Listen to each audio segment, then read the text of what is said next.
Good evening and welcome to the February 17th Recording meeting in progress. of the Falmouth Conservation Commission. This meeting is being held virtually via Zoom, and this meeting is broadcast on FCTV.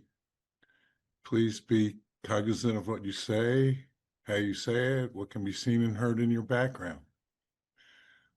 No, we don't. We have 4 commissioners this evening, which gives us a quorum, and we'll move forward. We expect an addition in a few minutes.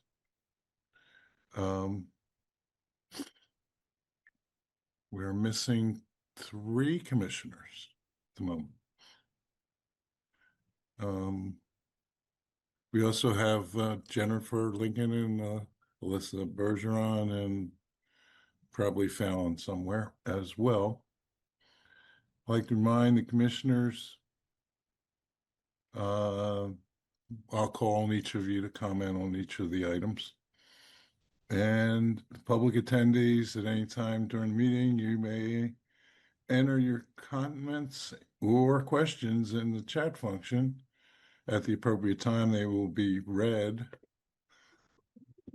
into the record. If you're an attendee and you're here for a RDA, request for determination, and you're looking for a negative, which means we don't require a notice of intent for that item, and that's good news. If you want to participate in a particular hearing, let us know via the chat function, and the appropriate time you will be promoted into the hearing as a participant. When you're selected, you must have your video enabled and be succinct and respectful. Public comments will be limited to 3 minutes each. Thank you. All right. First, I would like to take a second and mention that we have lost one of our commissioners through retirement, and Courtney Bird, who gave us an Irish goodbye, and we are going to return the favor. No, he served 23 years on the commission. I got to serve the last quarter of them. He was chair from 2010, 2013, and he generously shared his knowledge as a builder and as a long-term resident in the community. He was a stickler, described himself as a curmudgeon, although I've tried to find a soft definition of that term. There is none. And he was not that. And we appreciated his levity, his intelligence, and I thank him for his service. And now I move on to the agenda. And here we go. First, we have a request for continuance for determination of applicability. Stephen Byrne, 58 Grove Street, North Falmouth, for permission to reconstruction a portion of the house, construct an addition, remove part of the stone patio, install dry wells, and reconstruct a stone wall. And Alyssa? The applicant has requested a continuance until March 25th. I have a request from the applicant. Can I get a motion? I make a motion to continue to March 25th. Is that what you said? March 25th. March 25. Moment. Second. And a second from David. And me. Okay, a motion is second. All in favor say aye. Pat and I. I'm sorry. Dan? Aye. Walsh, aye. Ronnie? Bowman, aye. Dave?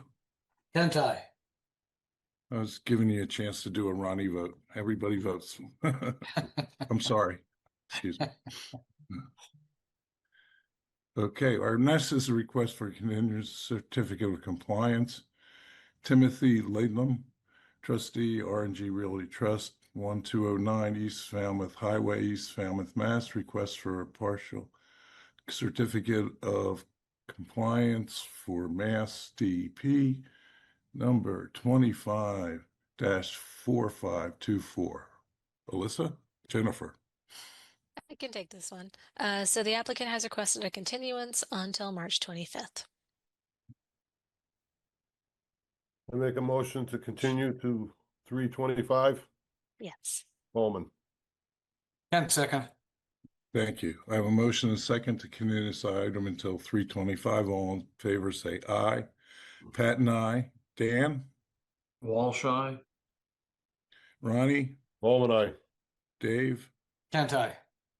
Great. Thank you all very much. I chair two committees and I sometimes get them mixed up. So next we go to request for determination of applicability. The first is, this is going to be a problem. Michael Ingasti, 31 Southview Way, Falmouth, Mass. Permission to reconstruct a deck. Alyssa? Staff recommends a -3 under the state and -2 under the bylaw. Resource area boundaries are not confirmed. A motion to support that. So moved, such. Bowman, so moved. Thank you. Kent second. Great. So a motion and a second.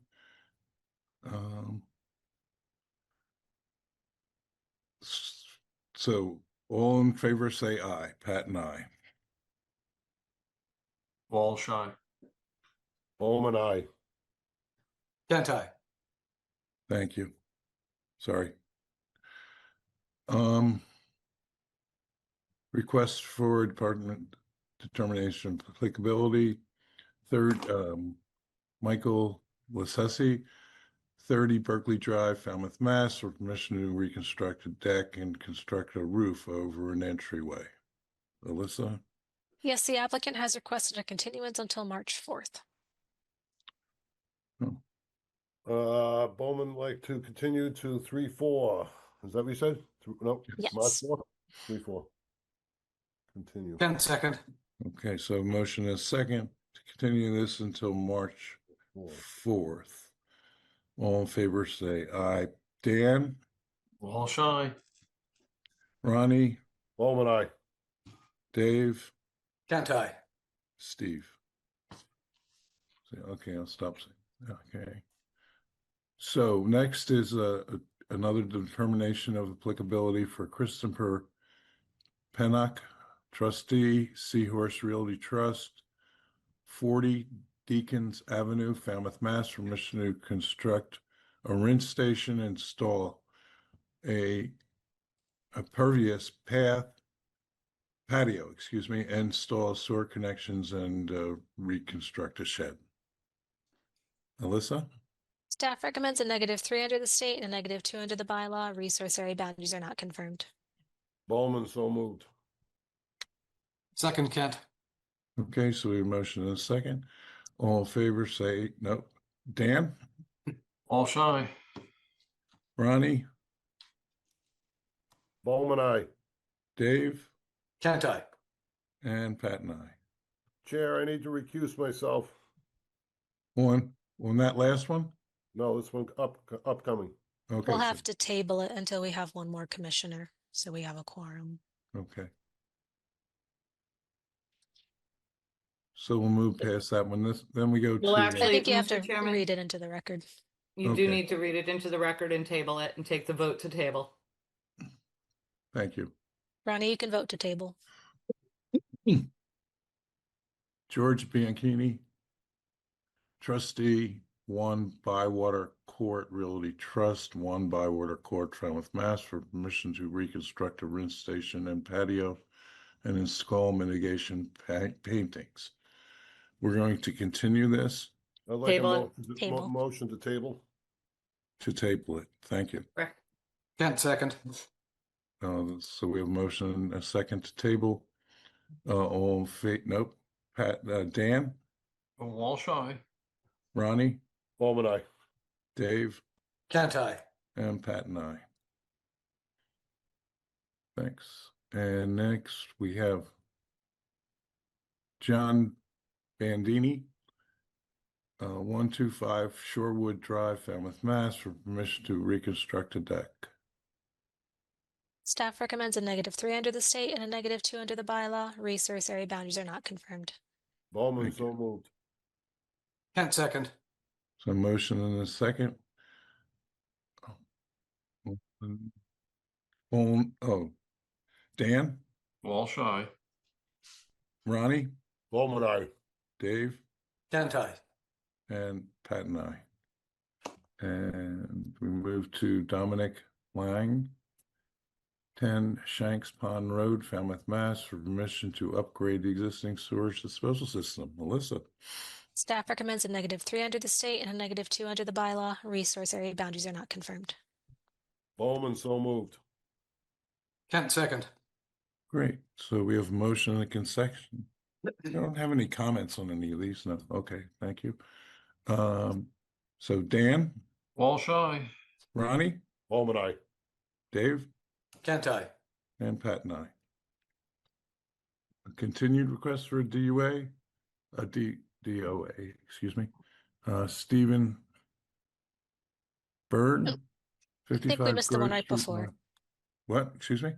There's one right before that you missed there, Steve. That for 9 Hotel Street. Oh, I'm sorry. No worries. My computer. Yeah, there we go. Never mind.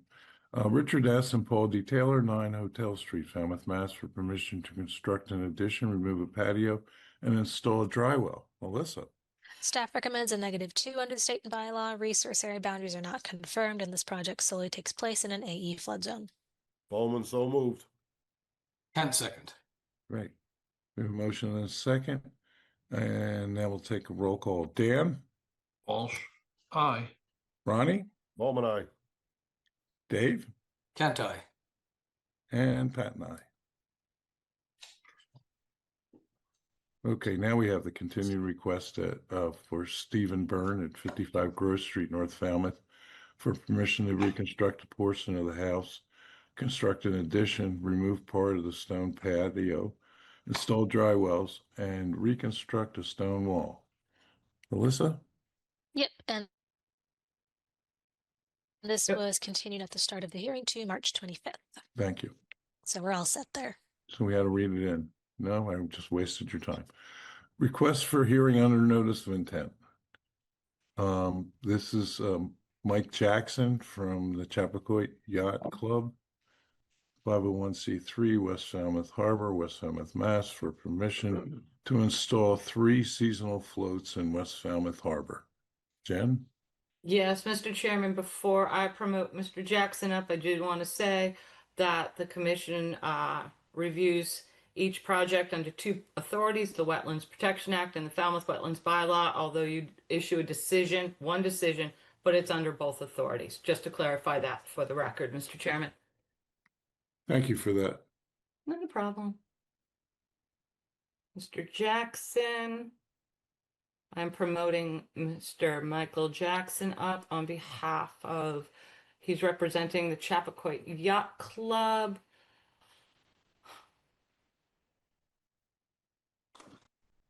Mr. Jackson, am I promoting anyone else up with you this evening? No, just me, thank you. Okay. And I want to Good evening. share the presentation. How do Okay. I do that?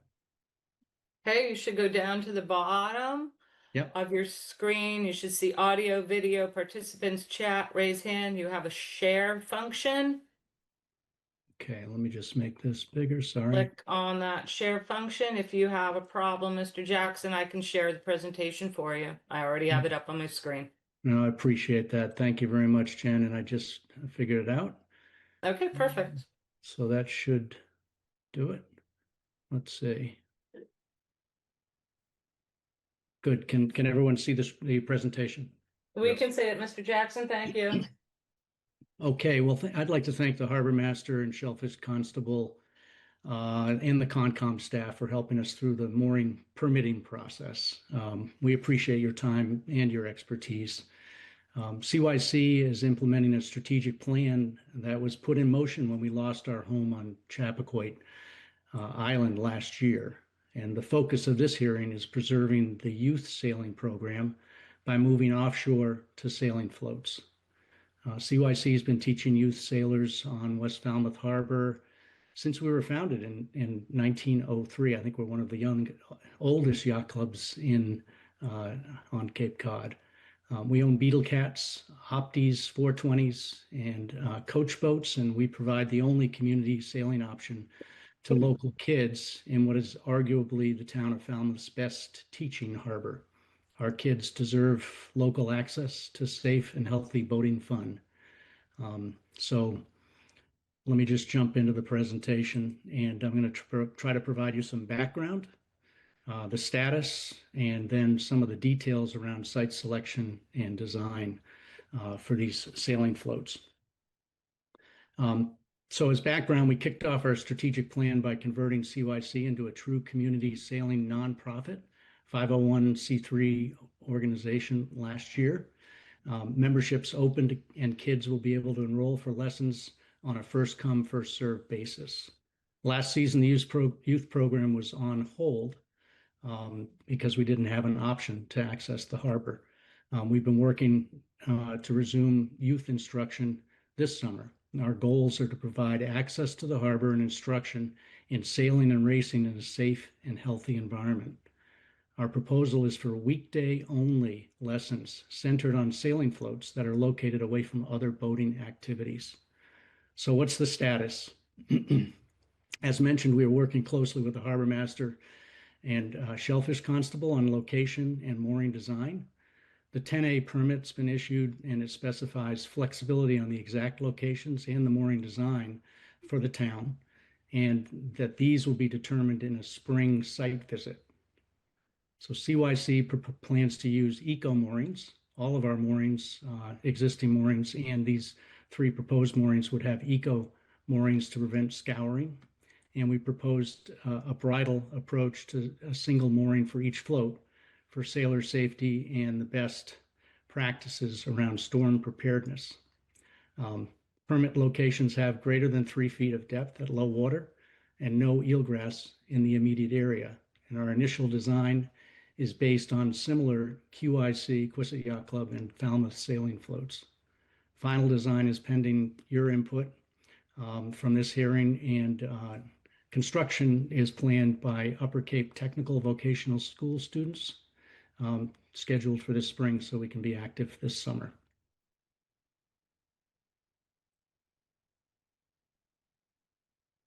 You see the satellite image? Do. Okay, site selection is carefully considered to improve the harbor congestion and access and minimize impacts on resources under the Concom's jurisdiction. Historically, we operated off the dock and beach and dune directly on or in the main channel to the town harbor. Can you see my cursor? Yes. Oh, great. Okay, so this stop sign is kind of indicative of the fact that we've been stopped from using this location. And this is the proposed location of the new moorings. You can see that they're well away from the existing mooring fields and also away from the regular traffic patterns into the town dock. And also this channel, I happened to capture a satellite image that showed a powerboat going through the channel a little bit faster than the 5 knots specified by the harbor master, but this is the channel. It's way over here along the edge of the shore. And this is a sand flat where the Shellfish Constable thought that the best locations for these moorings would exist. Let me go to the next slide here. This is just the locations kind of approximated of the 3 moorings, 3 floats. And you can see the very dense moorings, the dark blue circles. Our cluster of moorings are up here by the stop sign. And what we're proposing is 2 420 floats and 1 Opti float. And I'll give you some details on those in a minute. I think you can see here it's illustrated pretty clearly that there's, a lot of spacing issues between the moorings in the regular anchorage, and just didn't make sense to have sailing floats in that location. And that's kind of the common practice that we've seen around the town and other neighboring areas. This illustration actually is off Google Earth, and it shows some of the measurements just to give you a feeling for it. The anchorage, the channel I was describing kind of runs underneath the 3.5 in the 350 feet, where the moorings are currently specified in the 10A permit. The first mooring is 350 feet offshore, and the third mooring is 300 feet offshore. And they're approximately 1,500 feet from the salt marsh to the southwest, and then the causeway and the seawall. So they're protected on all sides. And the location, we think is about the best you can find in the harbor. Let's see. So we had lots of different examples to choose from in Falmouth and the surrounding areas. I just indicate Quissit Yacht Club, Falmouth Yacht Club, Falmouth Sailing, Waquoit Bay Yacht Club, all have floats. Edgartown Yacht Club here, and up here in just across the line in Squatigue Harbor in Bourne is the Katomic Club and the Squatigue Harbor Sailing. So there are lots of different examples to work off of, but I think that a photo is the best way to kind of get you familiar with what sailing floats are and how they're utilized.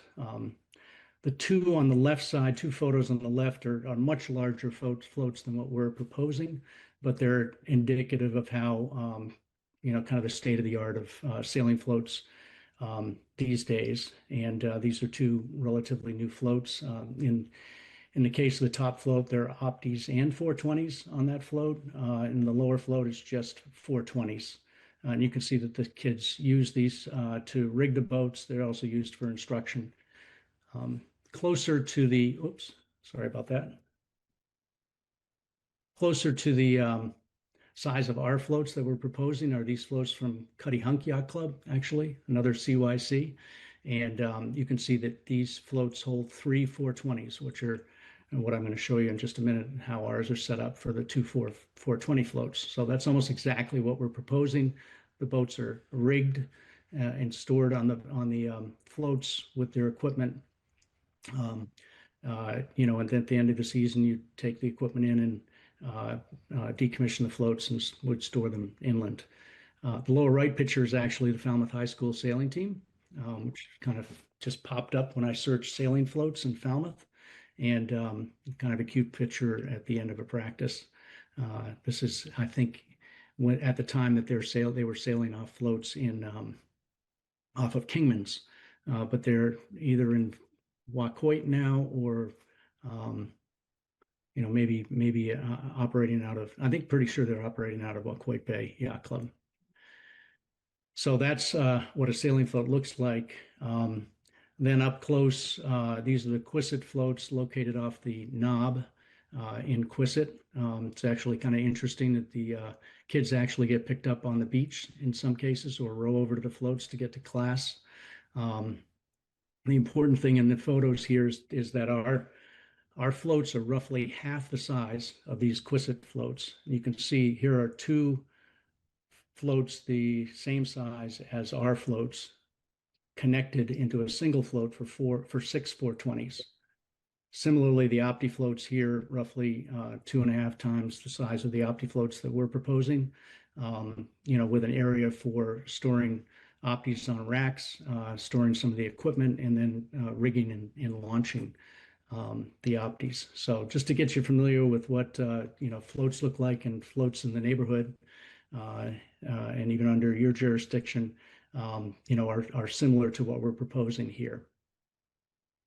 Excuse the simple engineering here, but we're kind of a bootstrap organization trying to focus our energy on, the sailing program and the kids. This is a sketch of the 16 by 20 float. Key design considerations, really important, low profile, right? The deck is going to be much lower than what you just saw on the Quissit floats, 3 to 4 inches above the water level. It helps kids yank the boats up onto the float. It also, with the low profile design, we're using very thin flotation across more of the float bottom. So it's shallow draft as well. So just additional space between the float and the bottom. Low windage in the storm. It's really important. And I've spent some time with Ben Carson trying to come up with a plan that makes sense. And that's what I filed in the storm plan for you all to consider. But the low windage of the floats and the fact that they can swing and ride out a storm, really leads us to, have a storm plan where we would strip the floats down to a flush deck with nothing on top and just let them ride out the storm there. Sails and blades, when in between classes, will sit in the 420s and stay on the boat. There's adequate space for rigging and de-rigging. So anyway, that's the 420 float. The Opti float is the exact same size, and they're all set up to be modular. So the floats will be in two pieces and be, able to be stored inland and transported for launching, easily launched on the town ramp and then bolted together and moored. The Opti float will have some structure on it, much lighter weight and stronger than what you saw in the Quissit floats, using an aluminum and composite plastic rack to store the Optis on, and then probably a deck box to keep spars in, so that everything should be nice and neat. So that's the Opti float and the 420 floats. Let's see, let me just get to my wrap-up slide here and then open it up to your questions. So the next steps really are the input from the town. We continue to get input from the harbor master and from the Shellfish Constable and others. And we're open to that. We had a public meeting last week at the library in West Falmouth to solicit, to bring people up to speed and also solicit comments. We want a community sailing program to be embraced by the community, and we figured this is the best way to do it. I mentioned already Upper Cape Tech vocational students are ready to build these floats. We hope to build all three this spring if possible. Finalize our sailing program and staffing in March. And then it's stipulated in our 10A permit that we will do the final locations in concert with Shellfish and the harbor master to make sure everyone's happy with the locations, and then we screw in the moorings. Ongoing collection of input from membership in the community, coordination with other area organizations, and we plan to continue to collaborate with the library for a shoreside program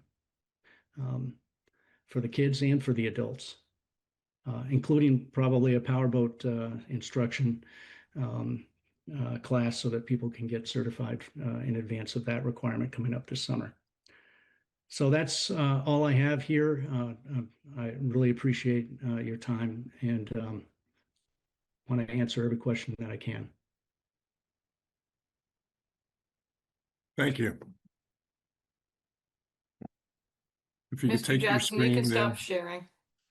Yep, I can figure that out. I figured. Sharing. Stop. Let me know when I've stopped. Okay. I'm going to welcome the chair back. Bill, welcome. Thanks, Steve. And we have quite a number of people interested in this item as you arrive to welcome that. I'm going to ask for Jennifer's comments and then the floor is yours. Thank you. I hope I've stopped sharing. I'm sorry. No, we still, oh, there it is. There we go. Thank you. Thank you. Yes, Mr. Chairman. Thank you, Mr. Jackson. This is unique. We haven't really seen a project like this before, but given the fact that the yacht club is asking to put 960 square feet of floats that will take up actually more room than that in a sensitive harbor like West Falmouth. We felt it was important, town staff felt it was important for the commission to be able to weigh in, for public comment to be taken. Our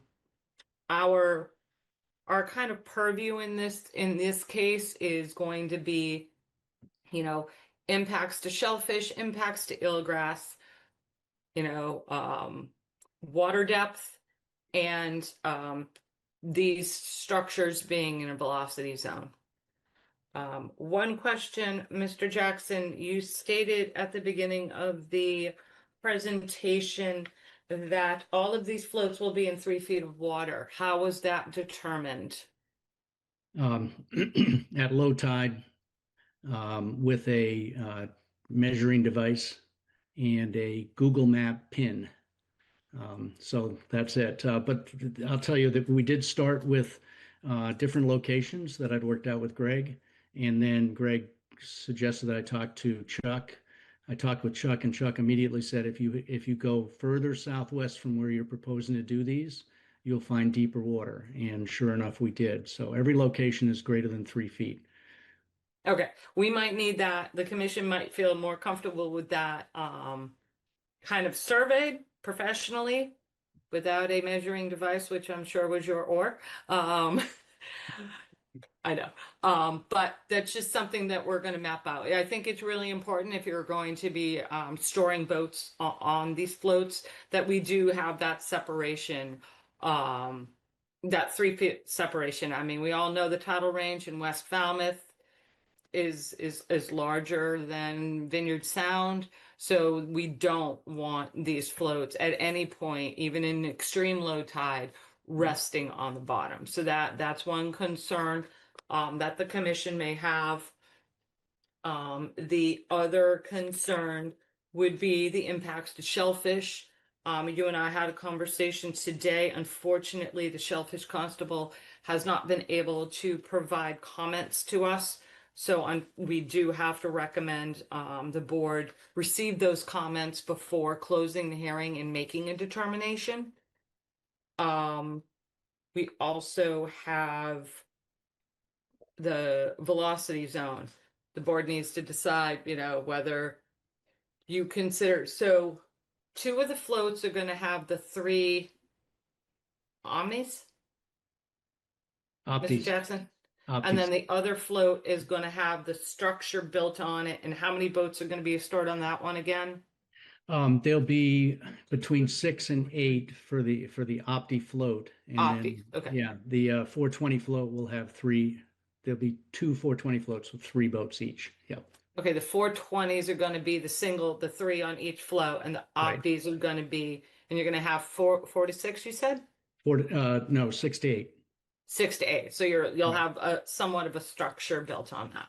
Yeah, Okay. the structure won't be built. It'll be a modular thing that normally rides on a trailer for highway transport for these boats. So really solid piece of equipment that can be easily bolted on and off. If there's a storm coming, we plan to strip it. Okay. Where will the boats be stored in the off season? Do we know? They're currently stored in West Falmouth on a private property. I thought they were being built. Oh, the floats, did you say? Yes, the I floats. thought you said boats. I'm sorry. No, I'm sorry, the floats. Yeah, the floats are imaginary. They're all up here right now. Hopefully they'll be built this spring. They would, we've had conversations with Bowman Construction and others that do this kind of work. So they're going to input the design so that they'll be modular enough so we can put them on a trailer and take them to an inland storage area. Yeah. Okay. And the only other thing, and do we know where the eelgrass is present over in West Falmouth Harbor? Of course, yeah. Will the floats be anywhere near the eelgrass, or are you going to work with Chuck to site them away from the eelgrass? Yeah, I mean that's the purpose. A lot of this fine tuning is really planned for the spring, inspection before moorings get finally located. So that would be Chuck and Harbor Master and Ben Carson as our representative for mooring care. Okay. And I spoke to Carson Marine today. Ben is going to be a very busy guy during a storm event because absolutely everyone we ask for a storm plan from cites Ben Carson. So I think you're not going to be able to rely in an impending storm. The yacht club may not be able to rely on Ben. I mean, again, every storm plan we see that we ask what's going to happen, they cite poor Ben. So you'll have to work with him and you'll have to be responsible for your floats, at least to strip them of the boats and everything else before that storm event. Oh, yeah. Just to let you know.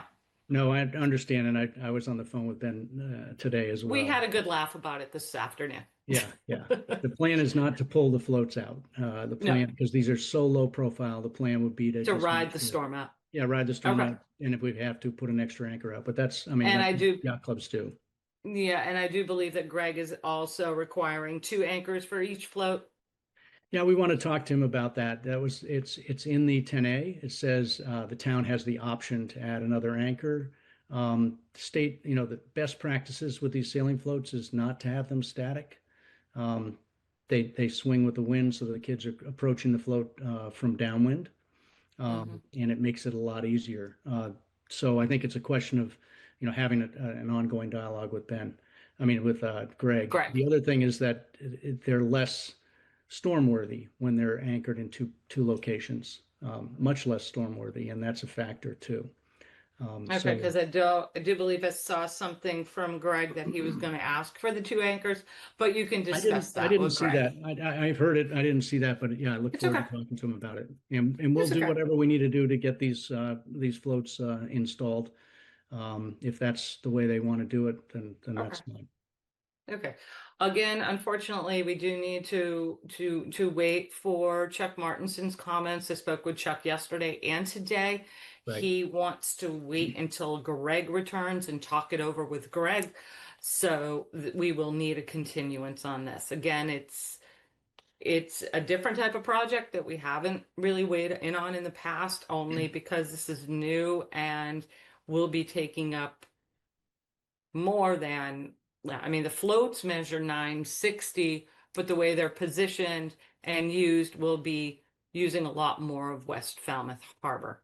And those are the only comments I have, Mr. Chairman. Thank you. Thank you, Jen. Alyssa, you have anything to add? Not at this time. Thank you. All right, I will take commissioners' comments right now. I'll start with Steve.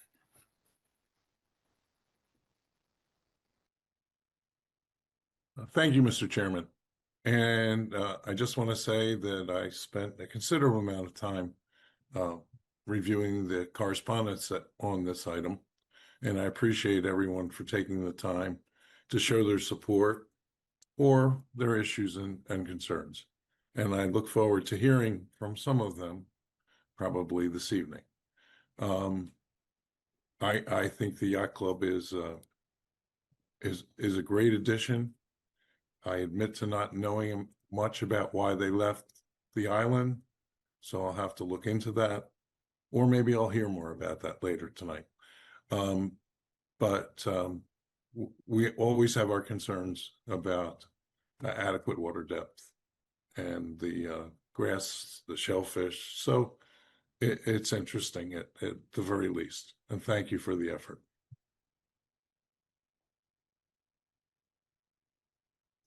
Thanks, Steve. Dan? So Jen, I actually have a question for you. So do we think about this the same way we think about docks and what docks have to do in order to get approved? You could. The only regulations we had to cite are the dock regulations. So for instance, all docks need that 3 feet of water, and we do need to see that on a survey plan. With floats, we need to see 3 feet of water under the lowest portion of the floating dock. So I think that regulation might be important.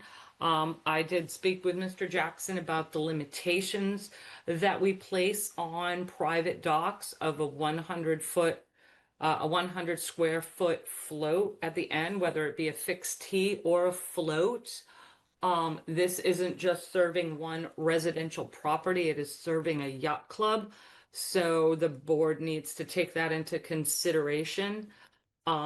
We usually do not allow new docks, fixed structure docks in a velocity zone. Again, these are 10A mooring floats. They're larger than the usual swim platform floats we see. So the board does need to again take that into consideration. What kind of damage can be done if these floats do break their anchors during a hurricane? All bets are off in town. I mean, we're going to have debris everywhere, but that's another consideration the board came. It's as I said in the beginning, this is unique. We haven't really weighed in before, but given the amount of square footage being placed in West Falmouth Harbor, the sensitivity of West Falmouth Harbor, Greg and I thought it was important for the board to weigh in. And then Agreed. there was one more, shellfish. That's again important to make sure that these floats aren't grounding out on shellfish flats or when they're approaching the floats. And Mr. Jackson, how are you going to transport the sailing kids to the boats? Are there private vessels that are taking them? Does the yacht club have whalers or skiffs or anything else that you utilize that will be transporting the kids to and from these floats?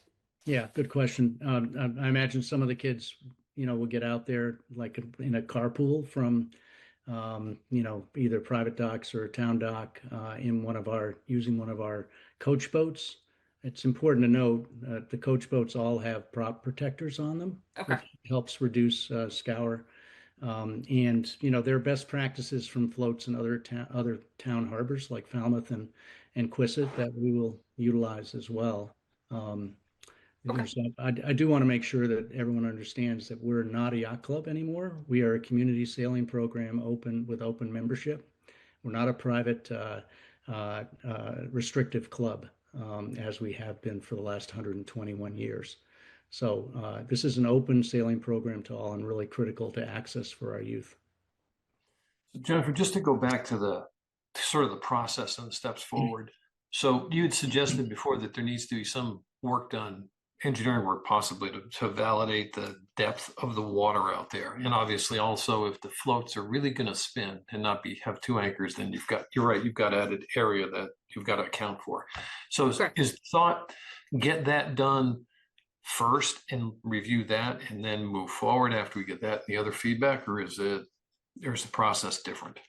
No, the board can determine that if that's the information the board wants. If you want the actual surveyed water depth and location of these floats, you can request that information. I think it's important Right. to have, especially the water depth. I think the water depth is the most important. The water depth and the velocity zone, because with that water depth, you're going to be able to protect shellfish. You'll be able to protect the eelgrass. But we do need to determine that these things are going to be in greater than 3 feet of water, or at least 3 feet of water from the lowest portion of that float. Yep. It mean low tide or something, right? I think we use extreme low tide on that, but I can Okay. double check that. I can double check that for you in 1 second. It'd probably be a moon tide, Jen. Oh, then I don't think. Yeah, that would be a moon tide.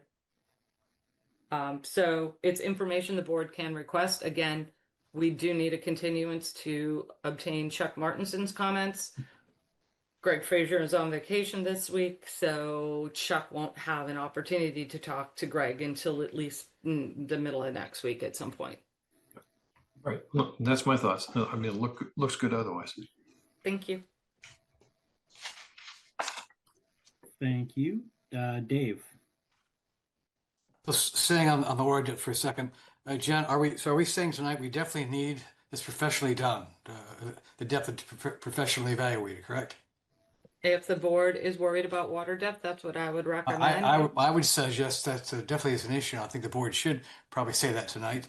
And my next question is, are there companies that do this, or does the harbor master do it? How would this be done professionally? usually? That would be a company, an engineering firm would go out or a surveying company would go out and perform the surveys. Unless But- you wanted unless you would accept Greg Fraser or Chuck Martinson's determination that there's enough water depth out there, that's fine too. Well, I'm not qualified to make that determination. Should we talk about that, make that decision tonight and give Mike the guidance he needs to get it done? If you feel strongly about having a professional survey of water depth, then I would definitely give guidance this evening that that's what this board wants to see. Well, yeah. Since we do need a continuance, it may give the sailing program, excuse me, I almost said yacht club, the sailing program time to obtain that information. Well, personally, I think Jen, you're our expert and you're recommending it, so I think we should do that and give Mike as much guidance as he needs tonight. That's I what think it's important. Yeah. Okay, I agree with that. Mike, so I know that Harbor Master, you need to do a few adjustments on the particulars of where they're going to be placed, but has the Harbor Master generally approved this? Yes, he gave us a 10A permit that specifies lat long for Okay. each of the moorings. And, but in the 10A permit, it does say that there's a site visit in the spring to make sure the water depth is there, to make sure the eelgrass is absent, and, determine that the floats are not going to be in the navigable channel. But at this point, are we quite confident that eelgrass is not going to be an issue? I know we have to do a little more detailed looking, but are we pretty confident of that right now? Yes. Yeah. Okay. Yeah. Can you tell us about the eco moorings? How do these affect the bottom? Yeah, these are used widely throughout West Falmouth and a variety of other areas. It's basically a helical screw that is, depending on the size of the boat or the size of the object on the mooring, is beefier for bigger boats and goes deeper. The helical screw is screwed in like this, and you've got a mooring chain that's essentially encased in a tube that has bungee cords in it that keeps tension on it at all times. So at low tide, with light wind, the chain would tend to drop to the bottom, but the bungees keep it off the bottom so it avoids tower. Are they pretty commonly used throughout the rest of the harbor? Yes, every one of our So they're pretty standard. other 8 moorings, yes, they are. They're standard, and Buzzards Bay Coalition, has been getting for people to put those in. And one last question: the anchors aren't permanent and put there all the time. They're just put on there in weather conditions. Is that correct? Or will they be there full time? One Are or you talking two? about the anchors described in the storm plan? Yeah. Yeah, that would be like you see it, a storm's coming, they Right, good. predict a certain wind direction for, let's say, a Category 3 hurricane. You put an anchor out in that direction as a backup. Okay, that's all my questions. I would just reinforce what I said at the beginning. I think as a commission, we should give Mike the direction he needs to go ahead and start getting the water depth officially and measured. That's what I think. And I'm done. Thank you. Thanks, Dave. Ronnie? Mr. Jackson, thank you for your presentation. And the staff, I'm in agreement with the staff and most of the members. I'm a lifelong resident of Falmouth, grew up in West Falmouth Harbor. And I do have some concerns, and I do think that we're gonna need to see a survey in the water depth, a shellfish survey, and the eelgrass is a concern. I mean, the people shellfish there for years, and then we gotta think about future growth of eelgrass. What are the other locations? Was there anything out towards the yacht club area, out in that area, out towards the jetty to the right there? Is there any locations out there with deeper water? Not really practical locations for a sailing float, in large part because the town owned breakwater, which is on the north side of the harbor entrance, is increasingly underwater. And so during a high tide, there's pretty significant surf in that part of the harbor. And there's also very high eelgrass population in that area. That's where most of the scallop shellfishing is done. And so, yeah, I think this is the best spot for a variety of different reasons, but probably the biggest one is just it's the most out of the way for traffic. You know, I think the draft of these floats with the weight on them, I think that needs to be calculated, especially from, you know, we're concerned about the depth of the water underneath the float. Sure. Yeah. What's going to draw for water. So I Right. definitely think, it's a, you know, great, I'm all for kids sailing and stuff, but some of this stuff needs to be addressed to move forward. So I think you're going to need to have, you know, the water depth survey, a shellfish survey, and things of that nature, and the eelgrass are going to be major components, I think, to move forward. So I think I'll be ready to do that. That's all I got. Thank you. Thank you, Ronnie. And for myself, I'm pretty much in similar agreement with the rest of the board.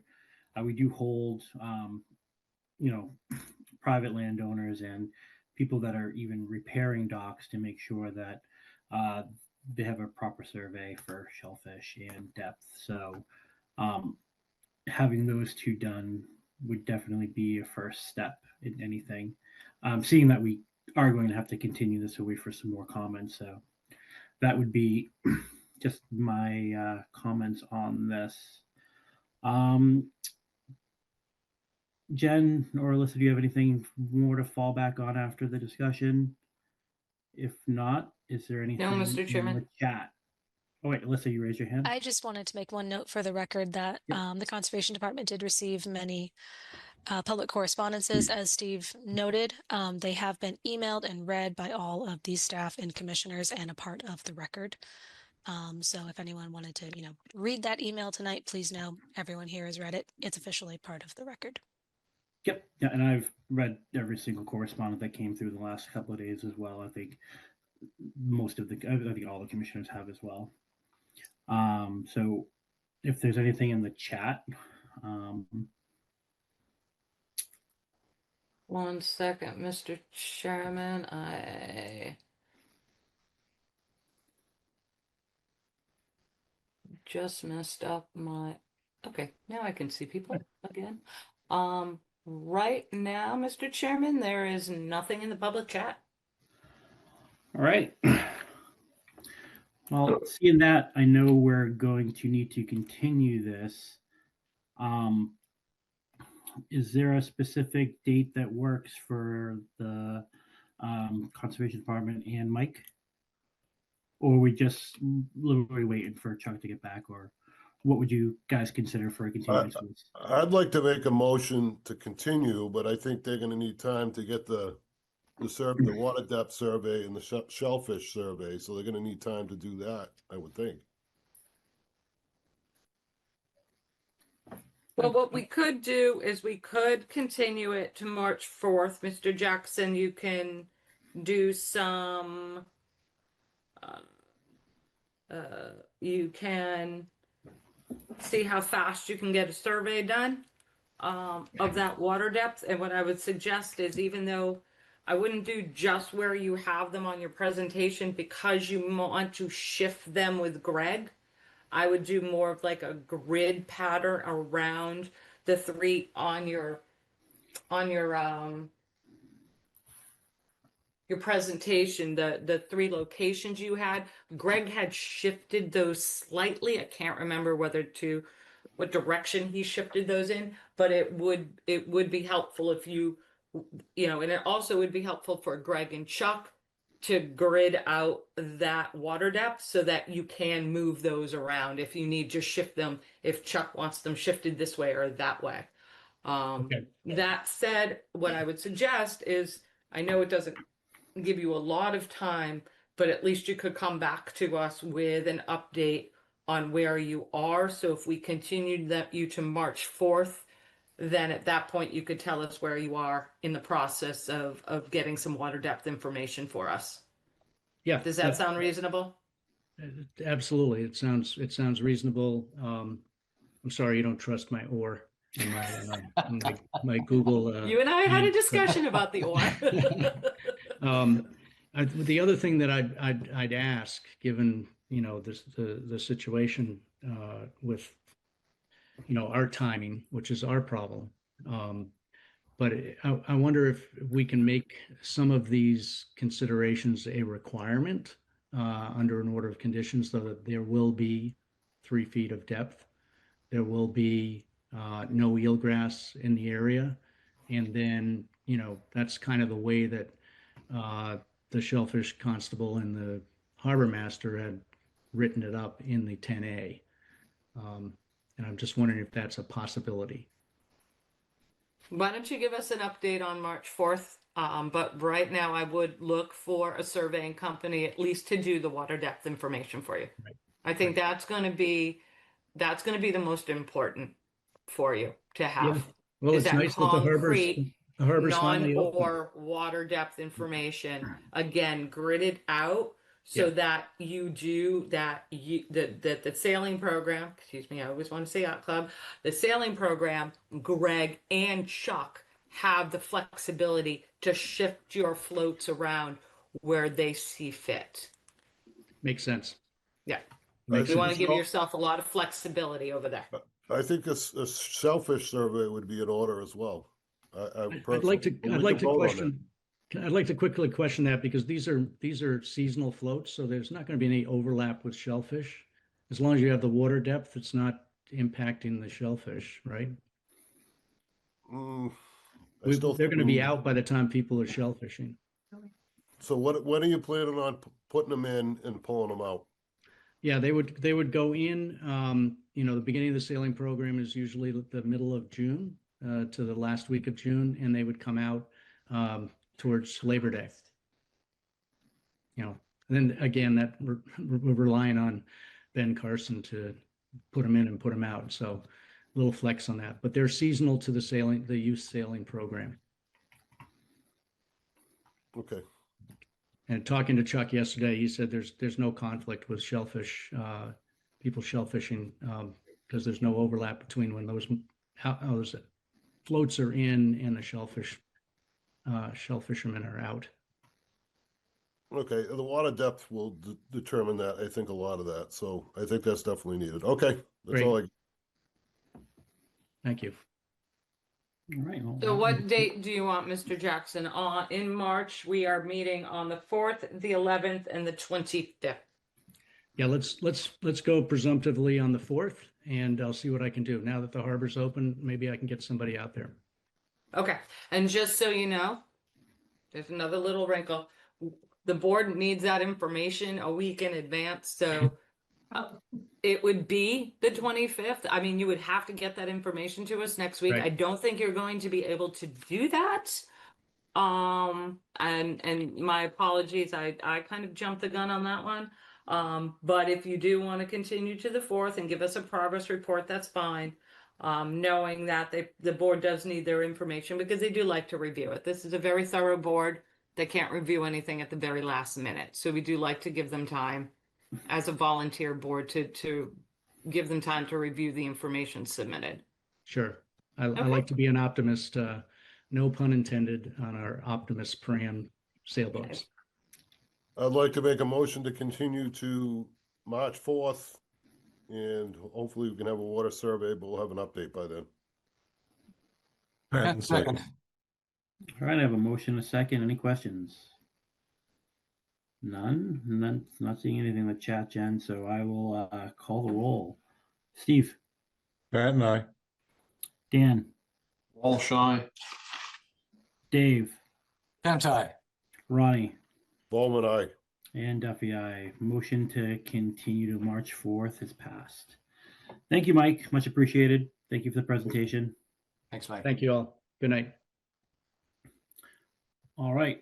Next up, we got Anthony Avini Jr. and Elaine Avini, 42 Squibnocket Drive, East Falmouth, Mass, for permission to reconstruct a retaining wall, steps, a deck, a patio, restore the coastal bank, and install restoration and mitigation plantings. Jen? Yes, Mr. Chairman, I am promoting Mike Berselli, Falmouth Engineering, to present his project, and all of our attendees are slowly disappearing.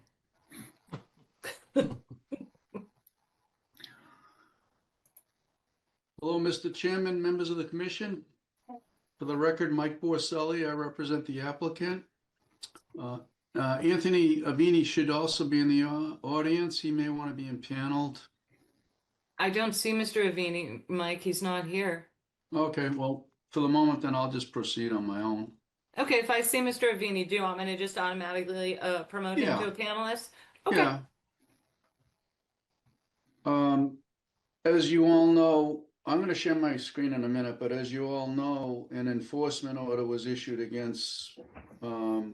Avini for unpermitted work on his property. It was discovered by your staff, and we have already been before you just to talk about and share plans with you.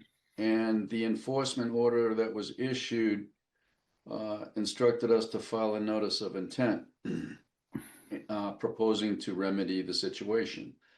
So we filed that notice of intent, and I'm here tonight to present the plans. In the interim, I have met with your staff on a few occasions. The staff issued a staff report. We, as recently as I believe it was Thursday or Friday, looked at the plans just to sort of vet things so that it wasn't all brand new tonight for at least the staff and I. I'm going to be asking for a continuance after I make my presentation to give us time to address a lot of, I'm going to call them punch list items or clarifications or things to add to the plan. And I don't know that it's worth boring you with all the details of that, but I'm going to show you the general plans, and I'm happy to share the details with you, but I'm going to show you the plans and talk about the methodology and go through where we are and where we're hopefully headed, and then take questions. So with your permission, I'll share my screen. Go ahead. Thank you. So I'm sharing with you a plan of existing conditions at the property at number 42 Squibnocket. It's been before you on previous occasions, most recently as an RDA for house renovations. The property is just over 12,000 square feet. It has water frontage on the upper reaches of Eel Pond. It's actually a canal at that point. It's in the very upper reaches of Eel Pond. There's a sheet pile bulkhead on the waterfront. There's an existing licensed dock. There's land under the ocean, a coastal beach, and land subject to coastal storm flowage is then identified by this blue line. And there's a coastal bank because the slope meets the definition of a coastal bank. The top of the bank, I'm going to trace with my mouse, and it meanders through the property here. I've shown also the 50-foot no disturbance zone from the top of the bank and the 50-foot outer buffer zone from the top of the bank. This plan shows all the existing conditions, but it's got shading on it to show the current today impervious surfaces. The blue being within the A zone, the orange color, which is just a part of the driveway, in the B zone. There's also some red lines on here. And the red lines actually represent what used to be not too long ago. And what used to be is a wall that existed here that I'm tracing, and a deck that existed here for reference. So anything seaward of this red line, including patio and a new retaining wall and steps, was built without the benefit of permits. We can't even come back to you for after the fact permitting because it wouldn't be allowed under your regulations.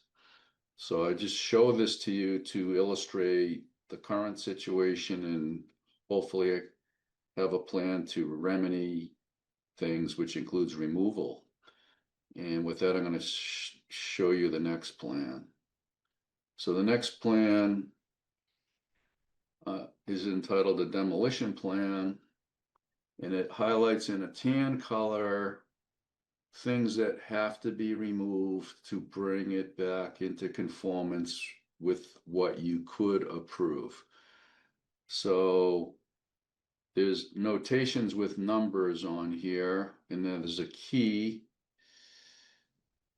if you make reference to the demolition notes, number one says, it's a portion of stairs and deck to be removed.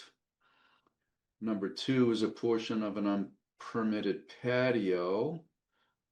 Number three is an existing retaining wall. And number four is some existing stairs that need to be at least temporarily removed. And the reason these are proposed to be removed is simply to gain access to remove the other things. So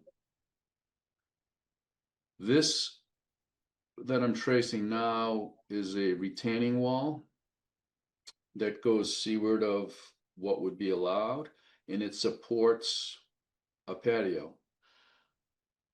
The plan is to basically saw cut the wall and remove sections of wall and sections of patio. To do that work, there's an access necessary.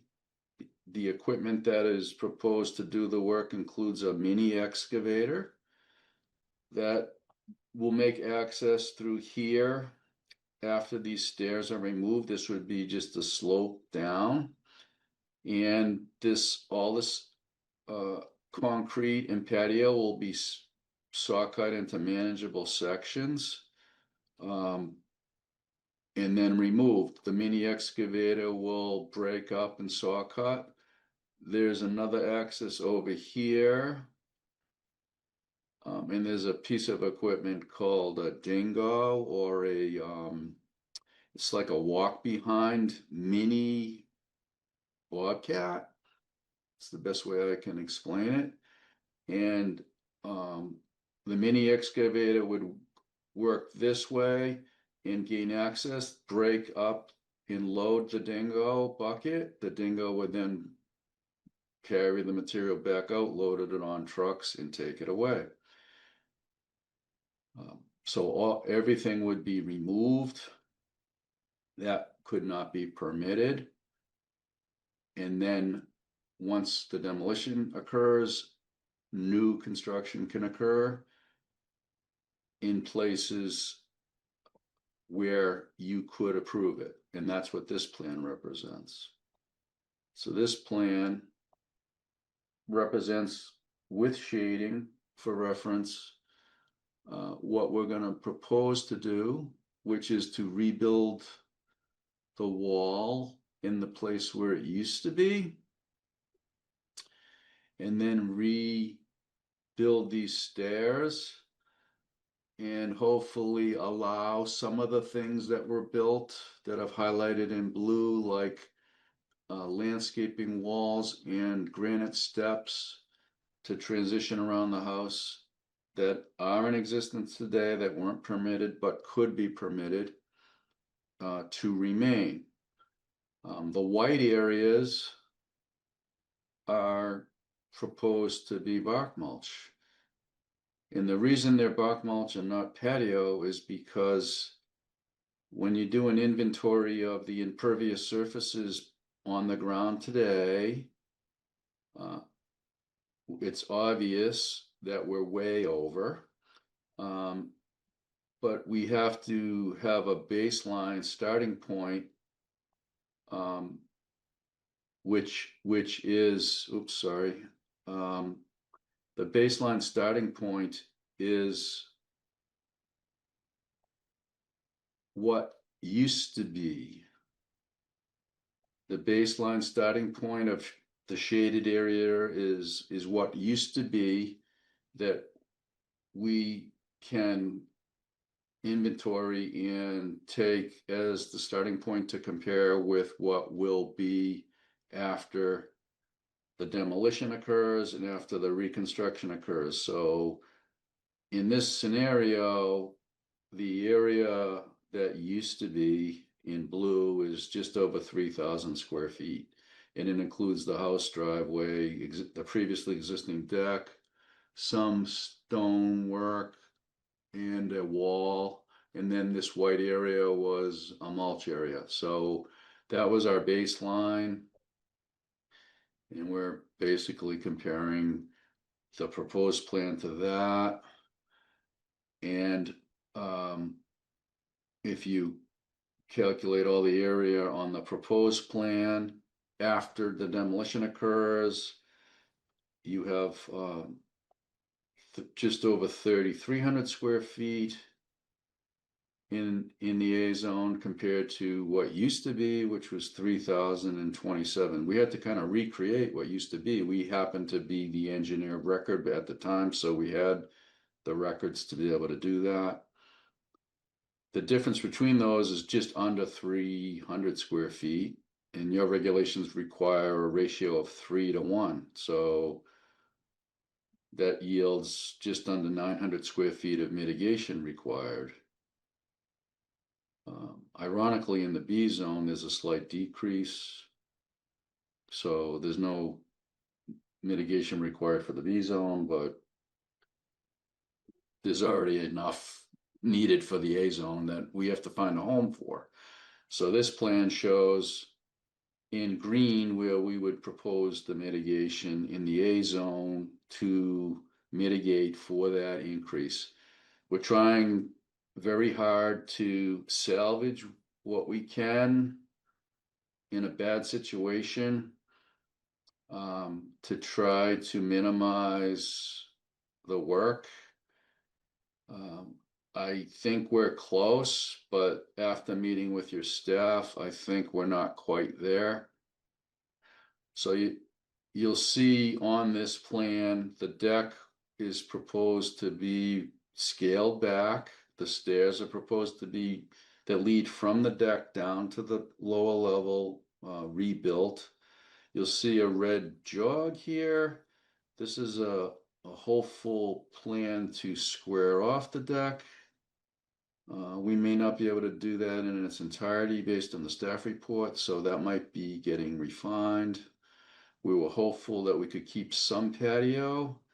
We were trying to trim off everywhere we possibly could to minimize the increase in impervious surfaces, because that translates to minimizing the required mitigation, and we have limited areas available. So we're trying to balance things as best we can. I don't think we're quite there yet based on the staff report and in my meeting with the staff, but I think we're very close. So I don't know how much more detail you want me to go into, but I think your staff has a good handle on where we're at based on the staff report and the feedback I got from them.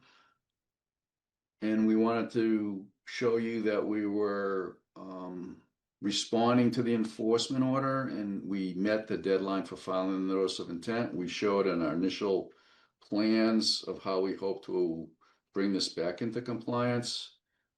But I'm gonna take questions, comments, and I'm gonna request a further continuance to March 25th. You're not meeting on the 18th, and that'll give me time to meet again with your staff. I've got an appointment set up with a contractor who I think is qualified to do this work for next Wednesday. I plan to meet with Mr. Avini and the contractor on site next week and go through this in more detail. In between that meeting, me meeting again with your staff and going through the minutia of the staff report, I'll be coming back with another revised plan that I'll submit no later than March 18th for a continued hearing on March 25th. So with that, I'll stop sharing and take questions. Thanks, Mike, for the presentation. Much appreciated. Jen. Yes, Mr. Chairman, thank you. Thank you, Mike. Appreciate all the plans. It was really, really detailed and easy to follow. We all know it's a difficult situation out there, but we do appreciate Mr. Avini's responsiveness to the Commission's enforcement order to get the notice filed and to begin working with us. As Mike said, there's a little bit more work to be done. We had a really productive conversation last Thursday or Friday. My days are blurring together. But we had a productive conversation, went through it in great detail, and we're making progress. So again, like Mike, I don't think we need to dive into the nitty-gritty of the plans. We have a handle on it. Mike understands where we're coming from. I believe Mr. Avini understands, because not only Mike was on the conversation, but the property owner was as well. So all parties are informed, and we're moving forward in a very productive manner. And that's all I have to say for right now, Mr. Chairman. Thank you. Thanks, Jen. Alyssa, anything to add? No comments. Thank you. You're welcome. All right. We'll get commissioner comments. I'll start with you, Steve. Thank you. It seems like the staff and Michael have spent some time and are getting closer, right? Mm-hmm. Yep. Right. It's a very difficult situation. I guess I don't have any other questions. It looked like we had achieved most of the goals, but I'll have to hear what modifications still need to be made. But thank you for the effort. You're I welcome. don't have any other questions. Thank you, Mr. Chairman. Thanks, Steve. Dave. I have no questions. I just want to echo what Steve said. These are great plans. It's a lot, and Jen, it's a lot of work. So it's much appreciated, Mike. Thank you. Ronnie. Thank you, Mike, and I have no questions. Everybody kind of touched on it. You're working with staff, and I appreciate Mr. Avini being so forthcoming originally and trying to rectify and fix this. And it's not a great situation, but he's trying to make it better. So no more from me. Thanks. Thank you. And Dan. Yeah, thank you, Mike. I think the plans actually are really informative. They make it easy to figure out what's going on. This is maybe something you already touched on with staff, so if it is, that's fine to say so. But in the plan, you're showing the deck actually being reduced in size, I guess back to the old footprint. What isn't on the plan are the dry wells that must be there at the moment. And what I can't tell is when you reduce the porch, does that change the drainage the deck? Does that change the drainage that needs to be addressed or reconnected to the dry wells or something else? There's just no notes at the moment or anything related to it. So I was trying to just go, what's the thinking? Sure. Good question. The dry wells are there. They'll be reconnected.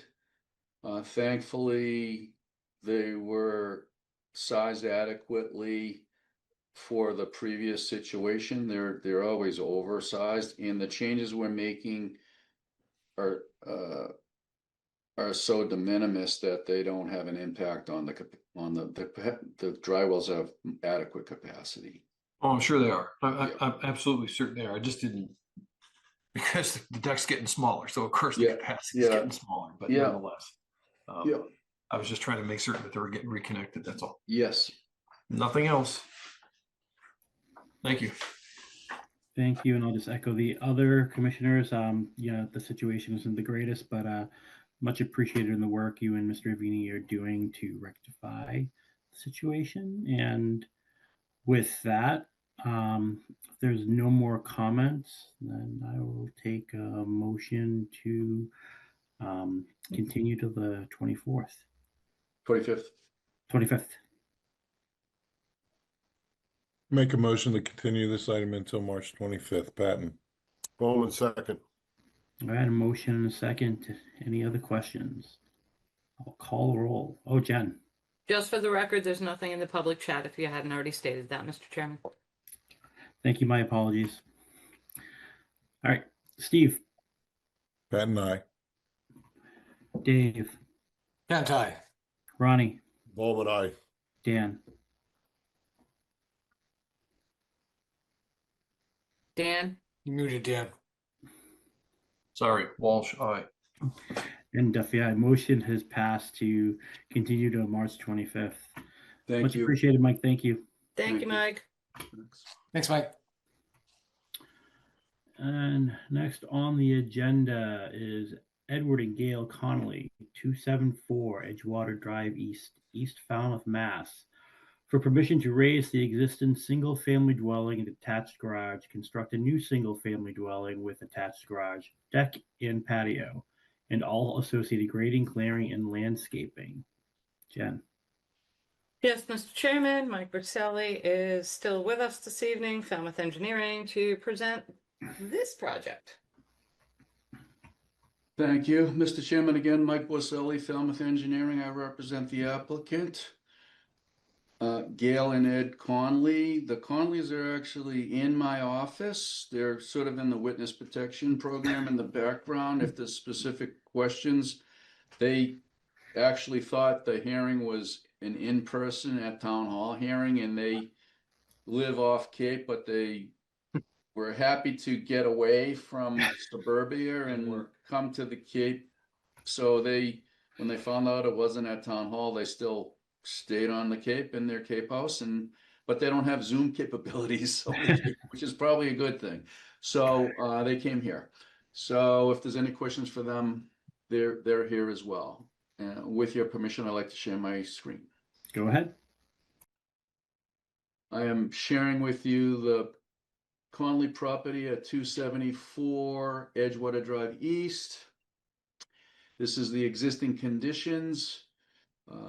This is on Seacoast Shore. It has water frontage on Eel Pond. It overlooks Washburn's Island.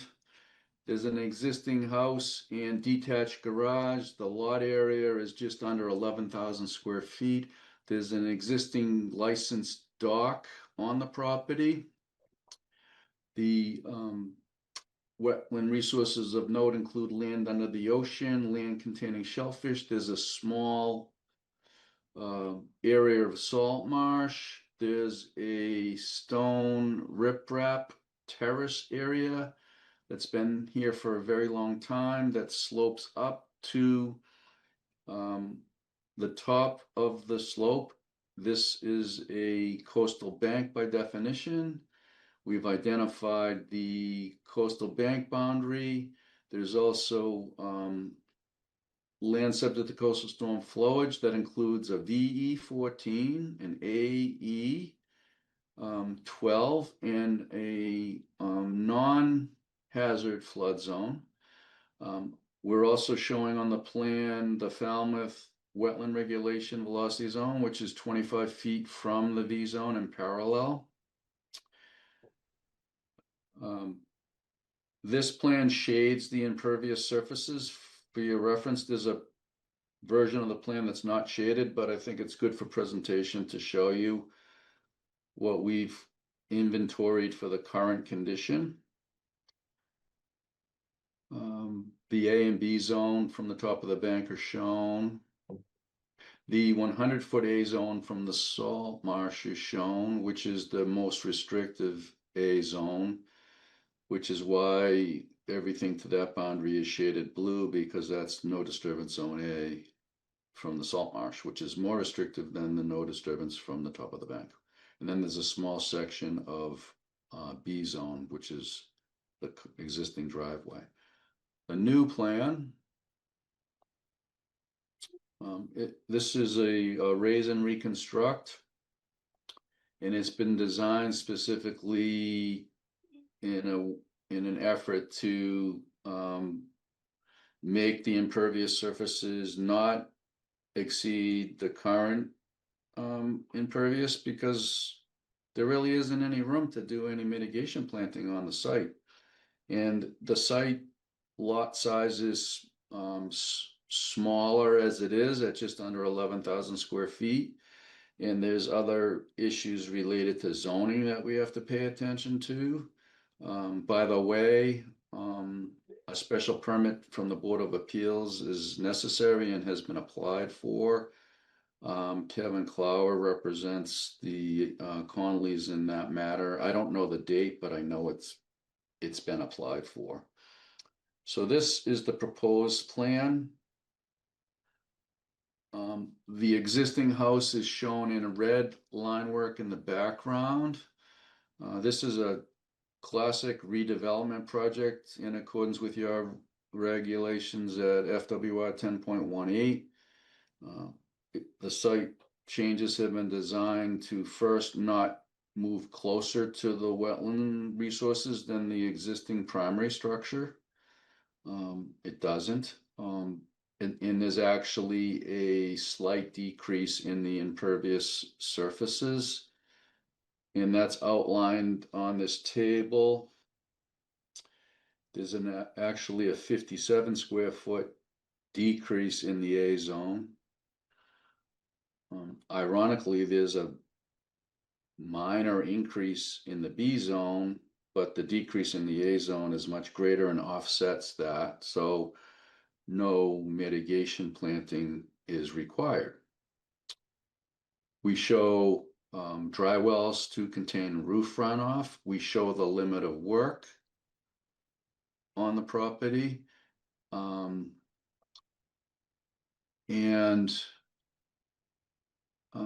We show the existing septic system. The existing septic system is still adequate.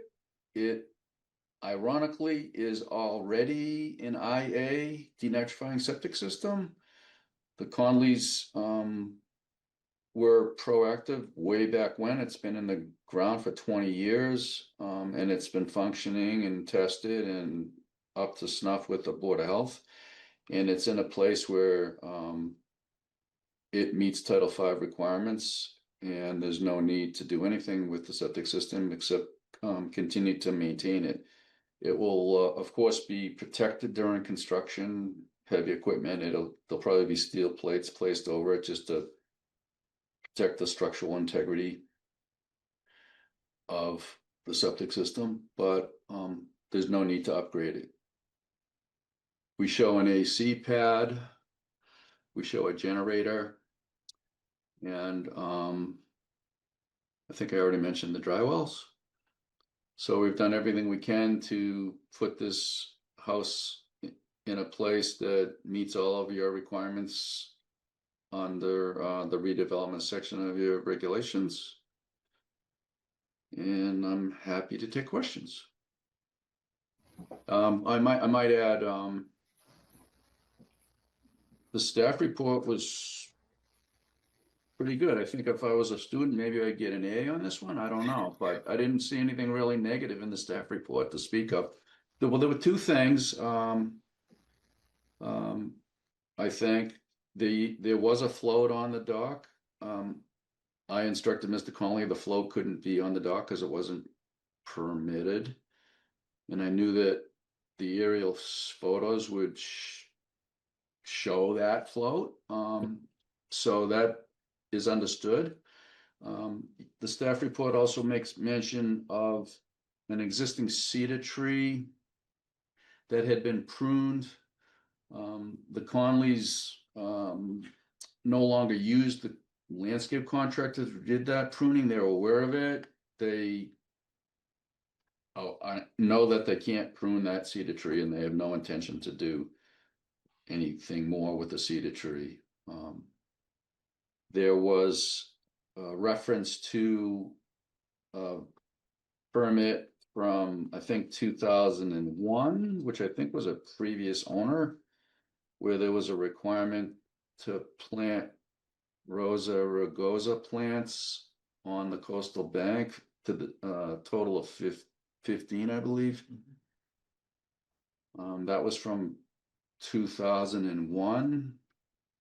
So kudos to your staff for finding something from 25 years ago, or kudos to the staff for having good records.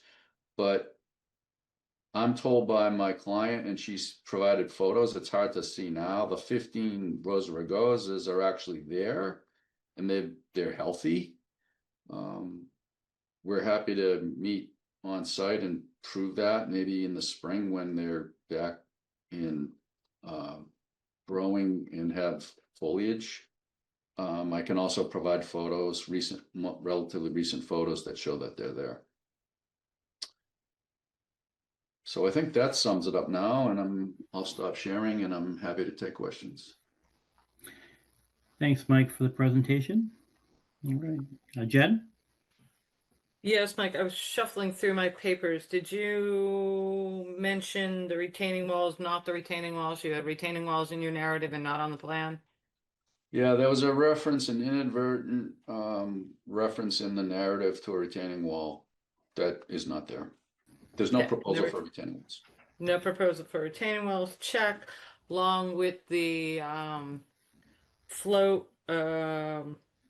Unfortunately, some of the aerials are showing multiple boats on that dock. There is a condition in that dock permit that there only be one on site, so please make your clients aware of that as well.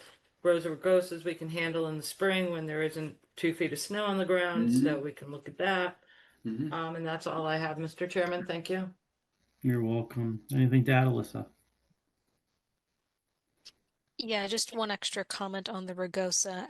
That's why I attached the aerial photos is, the vegetation has been managed over time. So if anything, including the rugosas, decides to grow in there, it should be allowed to, being a protected buffer. But we can certainly look in the spring. It was kind of hard to tell with Yeah. snow and winter, but cool. Thank you. Thank you. All right, I'll open up to staff. Steve? Thank you, Mr. Chairman. So, Mike, the sewage flow rate's the same for this one as the Yes. existing, No increase in bedrooms. Yes. no increase in bedrooms. Considering Edgewater Drive in the last couple of years, that's quite a statement. I think it's remarkable that you were able to keep it to the good side of the mitigations. So, congratulations. Thanks. It's a challenge sometimes. Dave? It's funny, that was the last comment, because my only question is, looking at the second diagram with the new house compared to the old house, I see the whole area between the current house and the garage is new building, and I see a 10 by 19 pad. Mike, I'm surprised looking at the diagram, you could reduce the square footage. Although I do see a lot of little things from the old house sticking out. I guess they add up. Look at the diagram. It looks like a bigger house. Is my point. Yeah, well, one of the things that we're eliminating that is there today is a big driveway area to the adjacent to the existing garage, and that existing detached garage, that whole area is getting somewhat reduced. There's a lot of walkways that are sort of unnecessary. So What's the first thing you mentioned? The driveway. Explain that again. I'm sorry. On the existing conditions plan, adjacent to the garage was a parking area that's crushed stone in an A zone that was a big part of the impervious surfaces that now is being removed. And we talked about this with the client in an effort to keep us below the number requiring mitigation.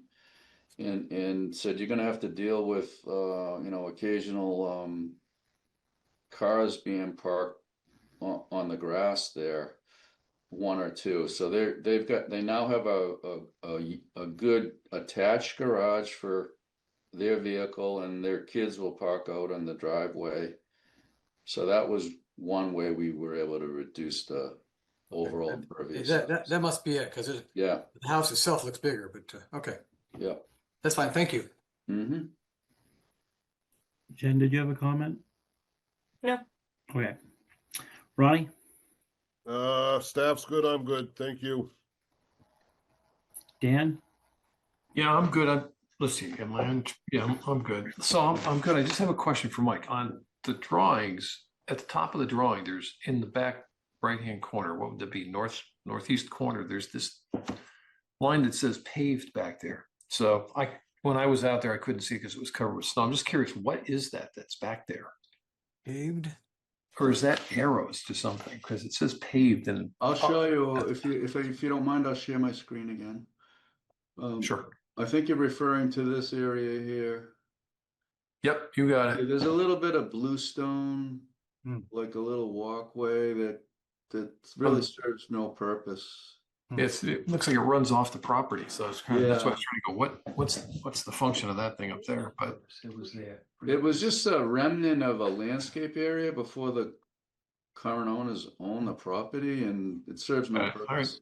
Yeah. That was it. Just curious. Thank you. Mhm. Well, the only purpose it serves, it's been there so long, we're able to take credit for removal of it. Ah. All right, and I don't have any comments. Everything looks good to me. Jen, any comments in the chat? Nothing in the public chat. All right, any last comments? And if not, I'll hear a motion.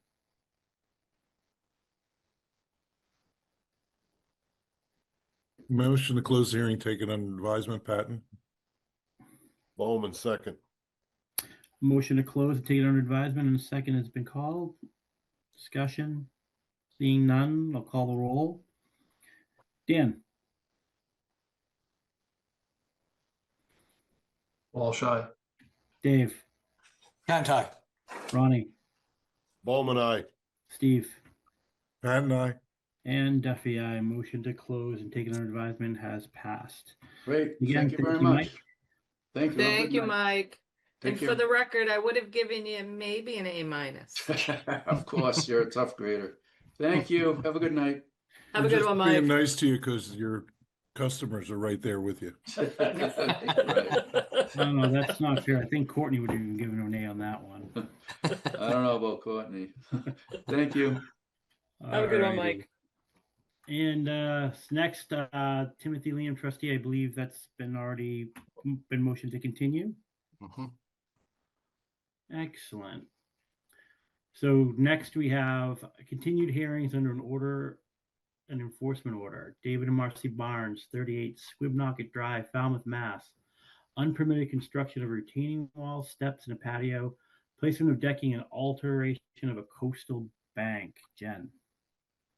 Yes, Mr. Chairman, I'm promoting Mr. Barnes up for this hearing. There he is.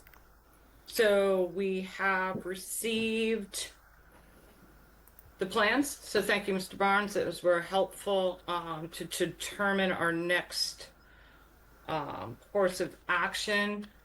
The board received the plans, the existing condition plan, and then an overlay plan of previous conditions with the overlay of existing conditions. I don't believe we need any more information at this time, Mr. Chairman. Per our town council's guidance, we will require the filing of a notice of intent for the corrective action, and being consistent with the other two properties out there, staff believes that all the fill should be removed, the bank regraded, the walls to be moved to reflect their original height and locations, and we can write that up in an enforcement order for you. And that's all I have, Mr. Chairman. Thank you. I'll give Mr. Barnes a chance to address the commission. Okay.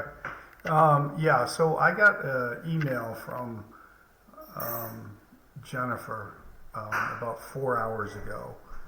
Not a lot of time to prepare for this hearing, but the letter went into some depth about essentially, and I think you all got it on your email, that, you know, well, maybe I should share.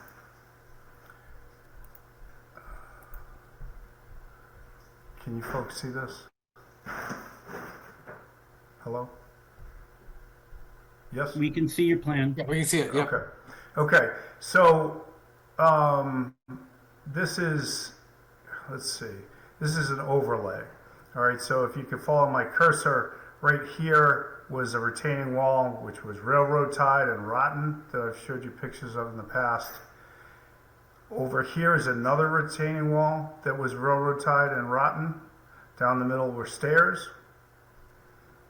So these, these retaining walls were replaced, and this one is moved 1 foot closer to the water. This side, the contractor told me he wanted to go straight across with a trench. Made sense to me. This one's 5 feet closer to the water. So cumulative square footage on encroachment between these retaining walls is 300 square feet. So the effect, as it's been explained to me after digging around, interviewing people and doing my research, is the Conservation Commission concern about the proximity and these retaining walls and really everything in my backyard, because the 100-foot coastal zone includes the entire house. So the steepness of the backyard is extreme. The backyard is about 50 feet long. Okay, so you know, I do need guidance at some point from you all on what could I even do to my house? Could I replace the shingles?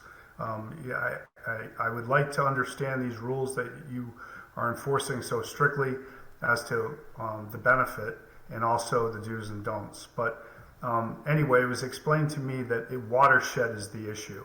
And the engineer I spoke to, who's a family friend, told me, Dave, the water can't shed to your neighbors left and right, so that is no concern. The water would shed into the ocean, but the ocean can't flood. So I would just love some understanding of what we're after here.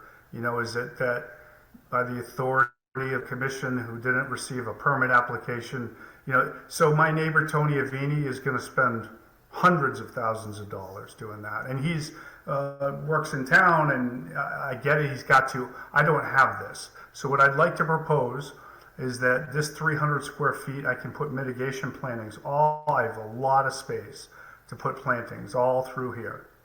And then also all up here. There's a lot of square footage to do mitigation if I could leave the structure in place.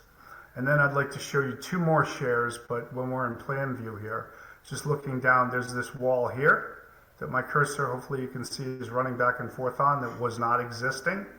And I'd just like to address that with you, because these are the 3 things we did: this wall, that wall, and this wall. So let me share something different here. I've showed you folks this in the past. This is what we started with. So you can see this is my yard. You can see this erosion. You can see the roots of these trees. I've explained 3 times to the commission that this tree fell into the water, and I needed to get that tree removed. In the email I got earlier this evening, I believe Mrs. Lincoln described a tree stump, and it looked like trees were removed. Well, this tree fell, and the other 2 trees are still there. But now, just if you could kind of bury that in your brain, that erosion that you're looking at, I'd like to show you a different share.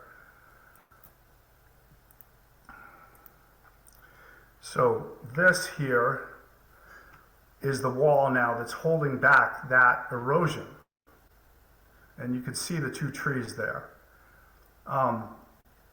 It was recommended in the letter that, again, I just got 4 hours ago and looked at, that I take this down and regrade it back to what it was. So that, as a recommendation of what to do, that's really confusing to me. So I can take this down, folks, and pay a contractor tens of thousands of dollars. The whole yard's going to go in the water. These trees, the roots are going to be re-exposed. So I guess I'm really struggling with this, spending a life-changing amount of money to, you know, kind of for what? So I guess I'll just pass that on to you all. Thank you, Mr. Avini. I'm Mr. Barnes. My bad, Mr. Barnes, sorry. That's all right. That's all right. Yeah, he's next door to me. And Yep. then my other neighbor on the other side's in one. And then there's a neighbor a few houses down that I don't know where that's at. But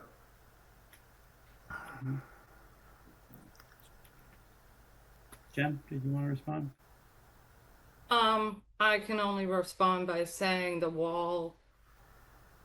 Where's the pl- Unfortunately, I the can share the wall, plan the back up if you want. patio, and everything else is moving closer than the present primary structure, and that is the crux of this issue, is that your regulations clearly state that you can have no encroachment beyond the present primary structure. So the wall, and forgive me, I'm going to I'm sharing say it, Jen.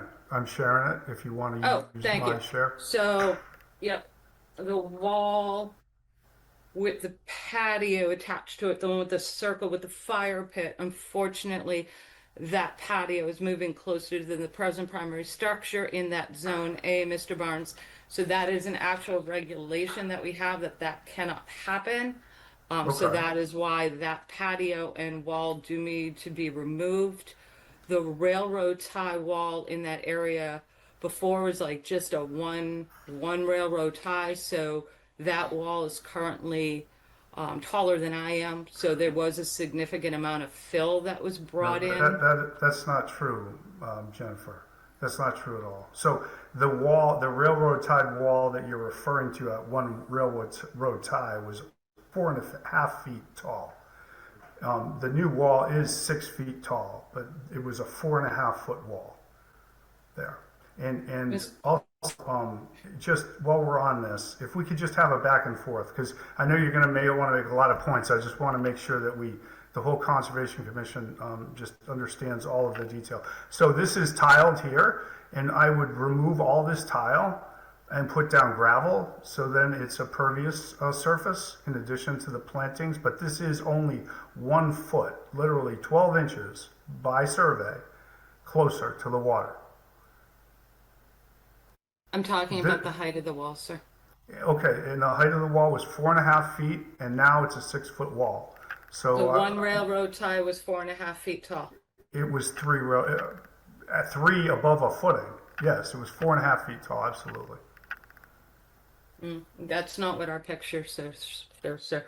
So, Mr. Barnes, you will have a chance to file that notice of intent and make these arguments. Our council has, again, given us guidance that these enforcement matters be handled through an actual filing of a notice of intent. In that notice of intent process, you can present the information to the board. Again, whether it's Well- patio or gravel, our regulations say no impervious or pervious surface that does not support natural vegetation can move closer in the zone A than the present primary structure. That's a clear regulation, and one this board has upheld for many, many years. We will write the enforcement, this board will vote an enforcement order next week, or no, I'm sorry, in 2 weeks. Requiring you to file a notice of intent, and to take some corrective action. That corrective action Yeah. will be discussed by the commission, and they will determine what they want. But the regulation cited, and I can cite the regulation for you. No, ma'am, I look, I'm not Okay. a lawyer, and hopefully we're not in court here. What I'm trying to do here is save some money by not filing a notice of intent if this commission is going to vote it all down. So I was hoping tonight to come and have a conversation, a back and forth, if you would, about reasonableness and what can and can't happen here. So, you know, this wall down here, I mean, I would love to get the temperature of the commission. And I know the commissions are, regardless of what the recommendation is, they're the folks that vote, is what I understand.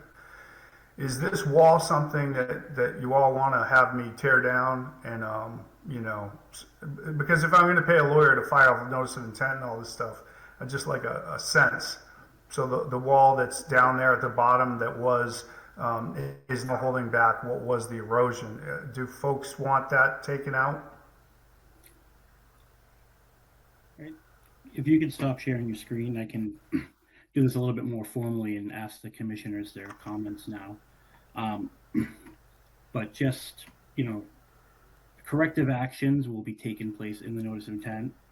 And you can work with the engineer and staff on how to make those corrective actions. But I will, Dave, I saw your hand up, so I'll call on you first.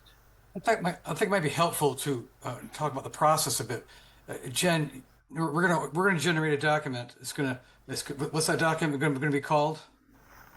An enforcement order, Dave. Right, and that will contain that will, if I'm correct, that will define carefully the areas in which regulations are in violation and areas, and then it'll explain things that need to be addressed in the notice of intent.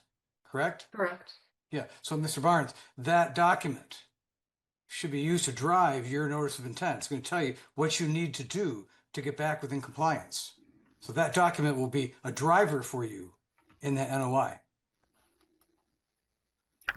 Okay, but can we agree that some things are subjective?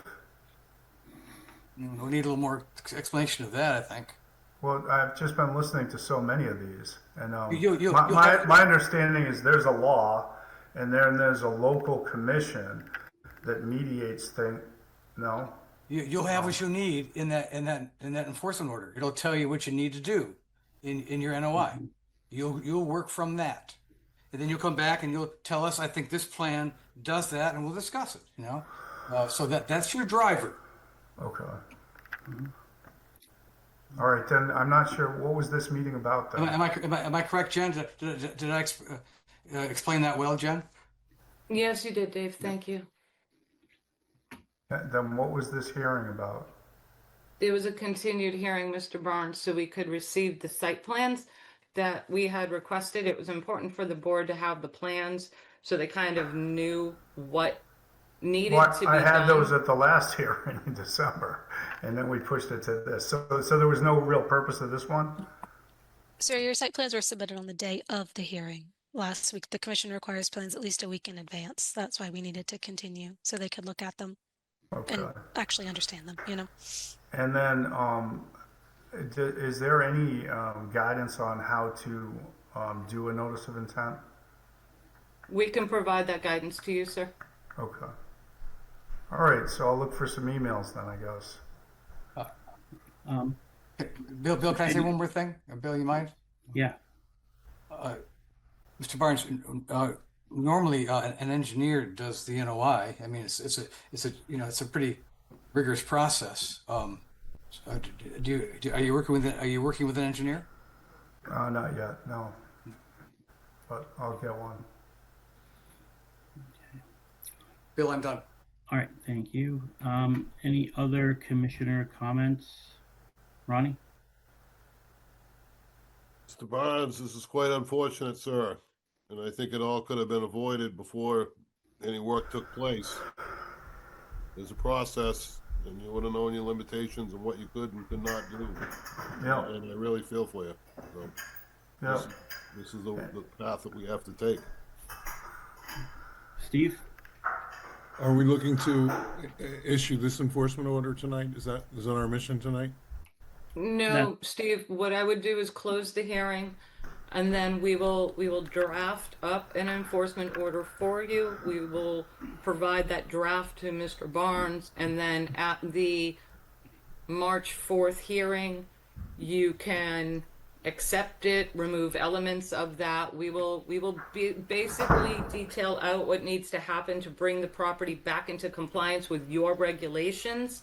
And if you want to keep some of the elements or not, that's fine, but I think that's better addressed through the notice of intent process. For example, the wall Mr. Barnes was referencing towards the bottom of the slope near the bulkhead, again, better addressed in the notice of intent process. So, yeah, but that's beside the point. I just want to see the Okay. enforcement order. Yes, you'll see the And enforcement order we before have you vote. prior information about this wall height. There seems to be a great dispute on the wall height. I'd like that cleared up for us, please. I live Thank here, you. sir. I'm not asking you to answer. I'm just saying that before I vote on this again, I'd like that clarified. Thank you. All right. Bill? All right, If you I'll, has Mr. I have nothing to, oh, do you have anything, Jen? Sorry, one more. Only that I can show a picture of that wall. Okay. I can too. I Yeah, can share it right if now. it's helpful, Steve. I think these were, I believe The ones I've seen Zillow weren't clear listings. enough for me to understand. I can share a picture. It's the Zillow listing, I believe. So the wall that I was talking about was this 1 or 2 railroad tie wall, which looked at enough photos and plans. I doubt this wall is 4.5 feet tall. So this is Absolutely the was. wall I was referencing. This one may, but this is, I believe, Mr. Barnes, is this the 4.5 foot wall you were referencing? No, ma'am. No. This one is. Look, I've told the folks here that I didn't understand the permit process. I had a contractor that came over and did work on my property that did the same work down the street, didn't mention anything of permits. So I understand, oh, I'm sorry, Mr. Barnes, but you know what? This is how it's going to be. You're going to have to pay a ton of money. But I really don't appreciate being called a liar about a wall height that's on my property that I know the height of it and being challenged like this, ma'am. I'm sorry. This is, I'm a resident of Falmouth. You folks are absolutely being punitive, 100% punitive. That absolutely is it. And the fact that you're challenging my word on this is really disturbing. I appreciate your comments, Mr. Barnes, and we're not Yeah. trying to come at you. I Sir. understand that you didn't, I understand that you didn't know the regs, but it's not personal. Both your neighbors are going through the same thing. Yeah. We're not singling anybody out. Yeah. And just want that to be clear. You sat through Mr. Aviti's. Well, there's other situations, sir, on the street that have, nobody knows what's going on. All right? We don't take stock of what's on the street. I appreciate your opinion. Okay. So, all right, I'll take a motion to close the hearing. Correct motion. I move to close the hearing. Kent. Patton second. I have a motion and a second to close the hearing. Any questions? Hearing none. Call the roll. Dan's not on the quorum for this, is he, Alyssa? All right. Ronnie. Bowman, aye. Dave. Kent, aye. Steve. Patton, aye. And Duffy, I motion to close the hearing. Did Dan vote? He was. I don't think I'm on the quorum for this one. Oh, I'm sorry. Mhm. My apologies, Mr. Chair. No worries. All right. So that is all set. I see that we have to untable a RDA before we continue. And I Correct. need to recuse myself. Exactly. So I'll hear a motion to untable the RDA. I so move, Kent. Patton second. All right. All in favor? Dan, Walsh, aye. Dave, Kent, aye. Steve, Patton, aye. and Duffy. I table that. What motion are we? What RDA are we talking about? 1 Bywater Court, Mr. Chairman. Yeah, Bianchi. All right. George Bianchi, trustee, 1 Bywater Court Reality Trust, 1 Bywater Court, Falmouth, Mass, for permission to reconstruct a rinse station and patio and to install mitigation plantings. Alyssa. Staff recommends a -3 under the state and -2 under the bylaw. Resource area boundaries are not confirmed. Patton so moved.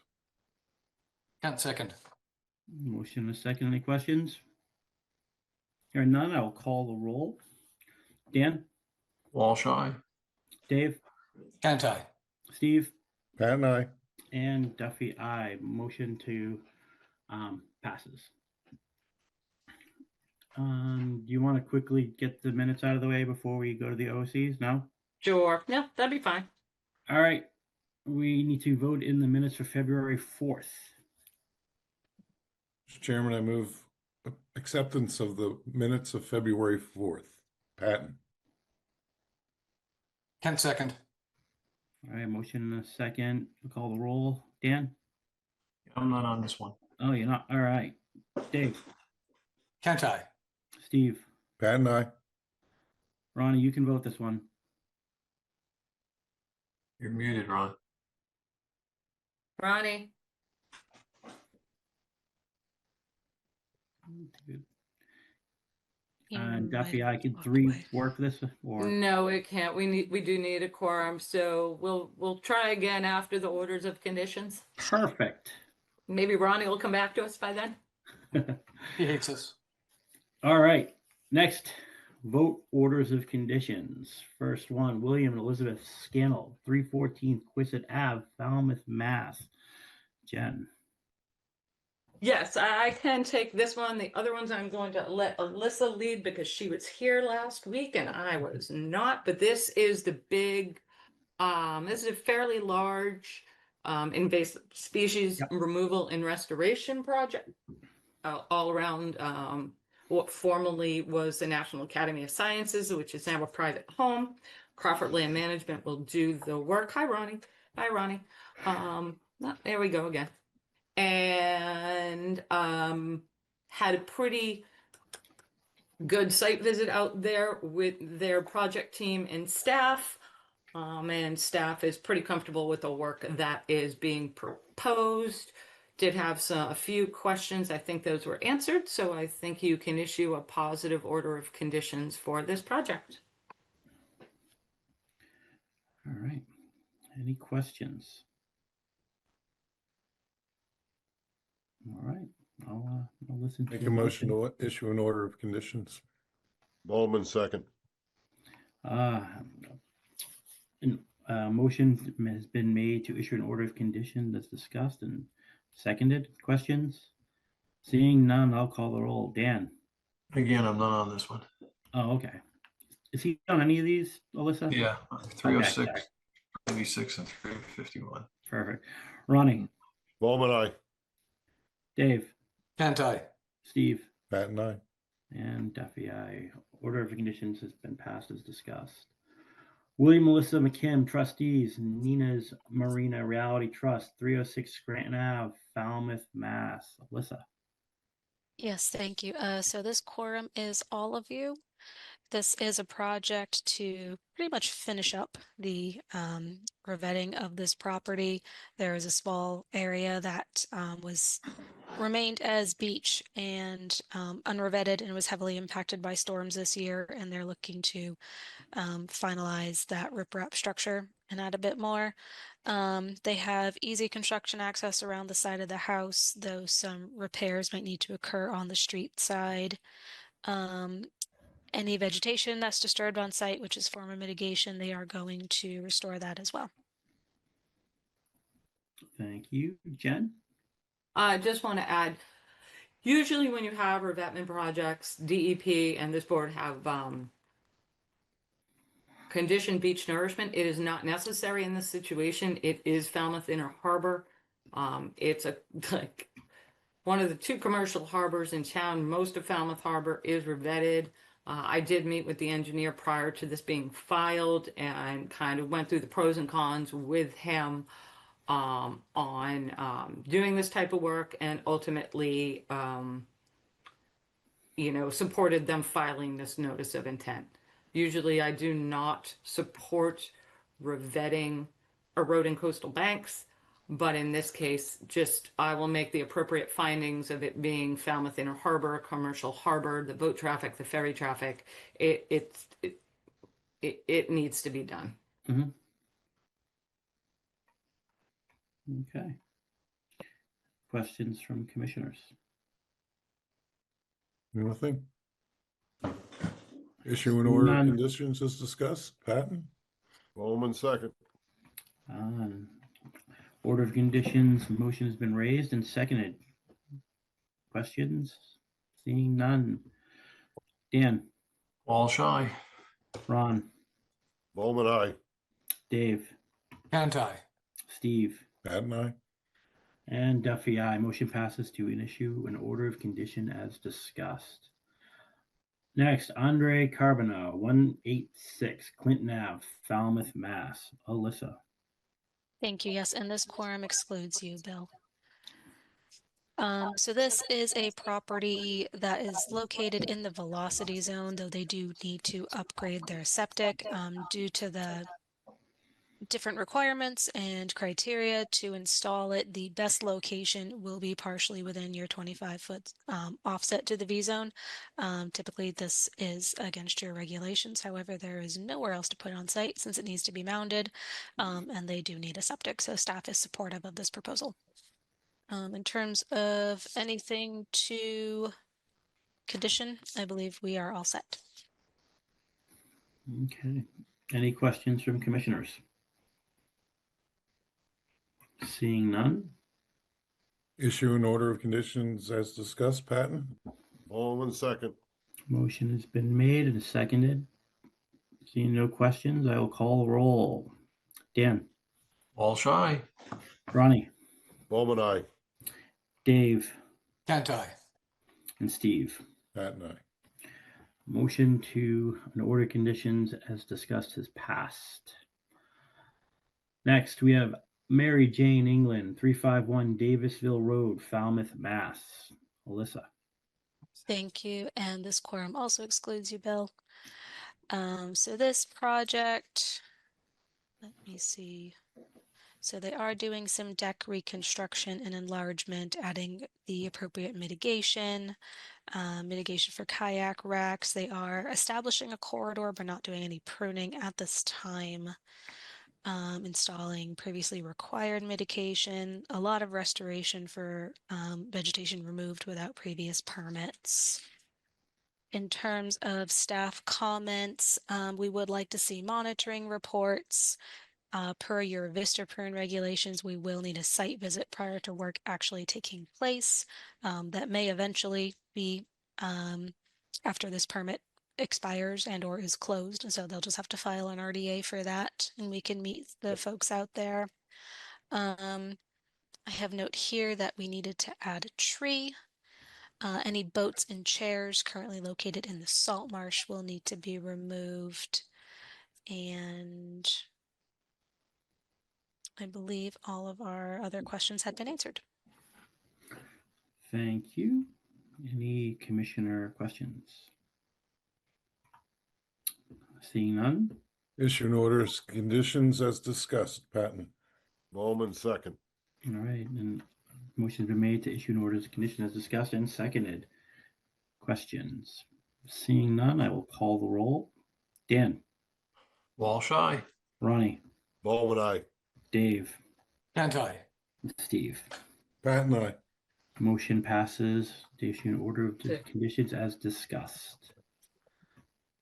Next, we have TS Grove PT Marinas HM LLC 366 Minot Road and 470 Acapesca Road, Falmouth, Mass. Alyssa. So unfortunately, without Jim here tonight, we do not have a quorum. So we'll have to set a special meeting sometime in the coming week to vote this. I'd like the motion to Bill, continue. It looks like you only missed one hearing. So if you'd like to participate via the Mullen Rule, we can send everything over to you. Or we can see when Jim comes back. You know, either way. Either way. Who missed that one hearing? Bill missed one hearing. He would be our option there. So either we wait for Jim to return or Bill can read in.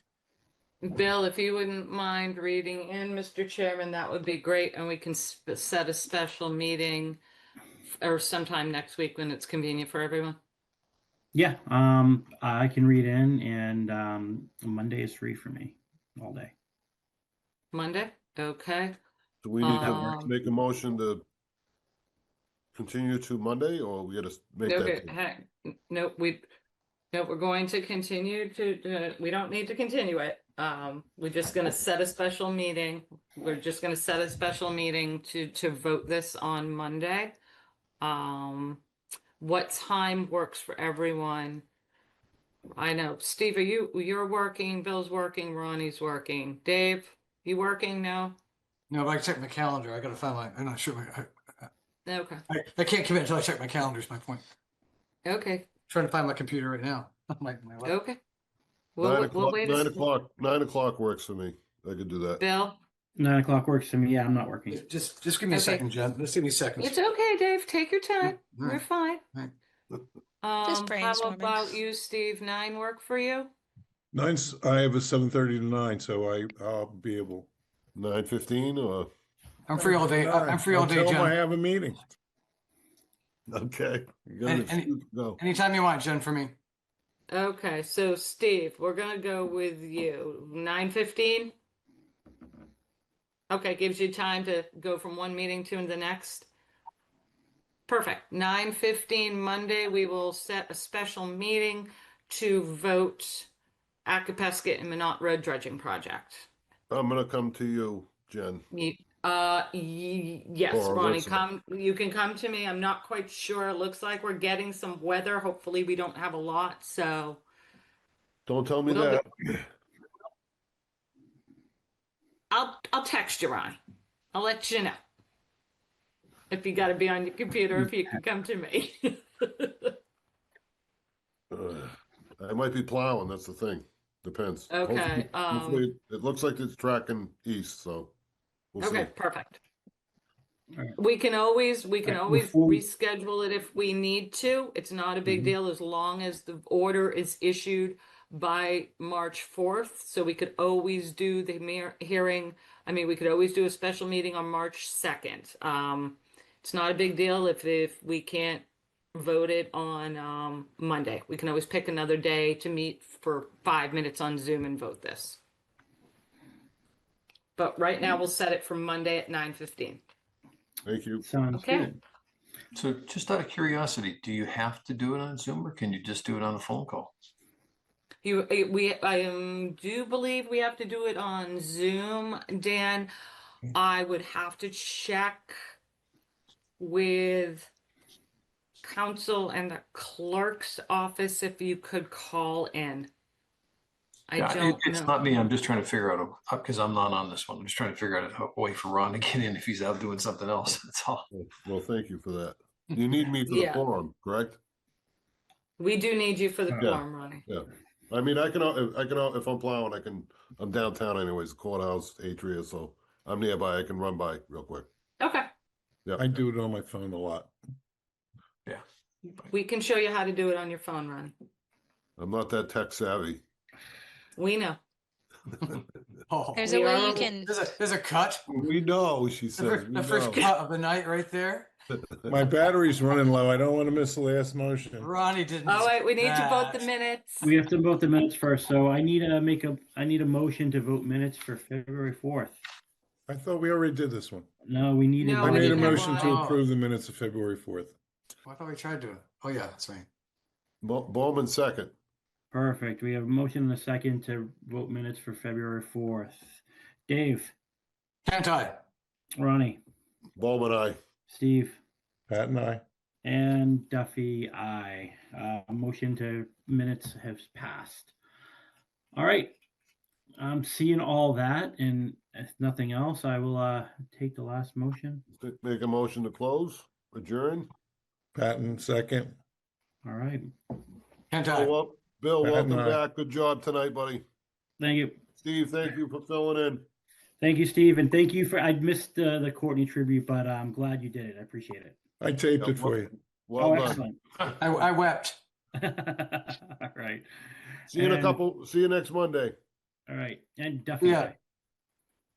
All right. Guys, you got a Meeting roll adjourned. call out. Okay. For the close, you got to do the roll call. Oh, Yeah. I thought everybody started saying aye. That would No, normally Walsh, happen. aye. Pat and Walsh, I. aye.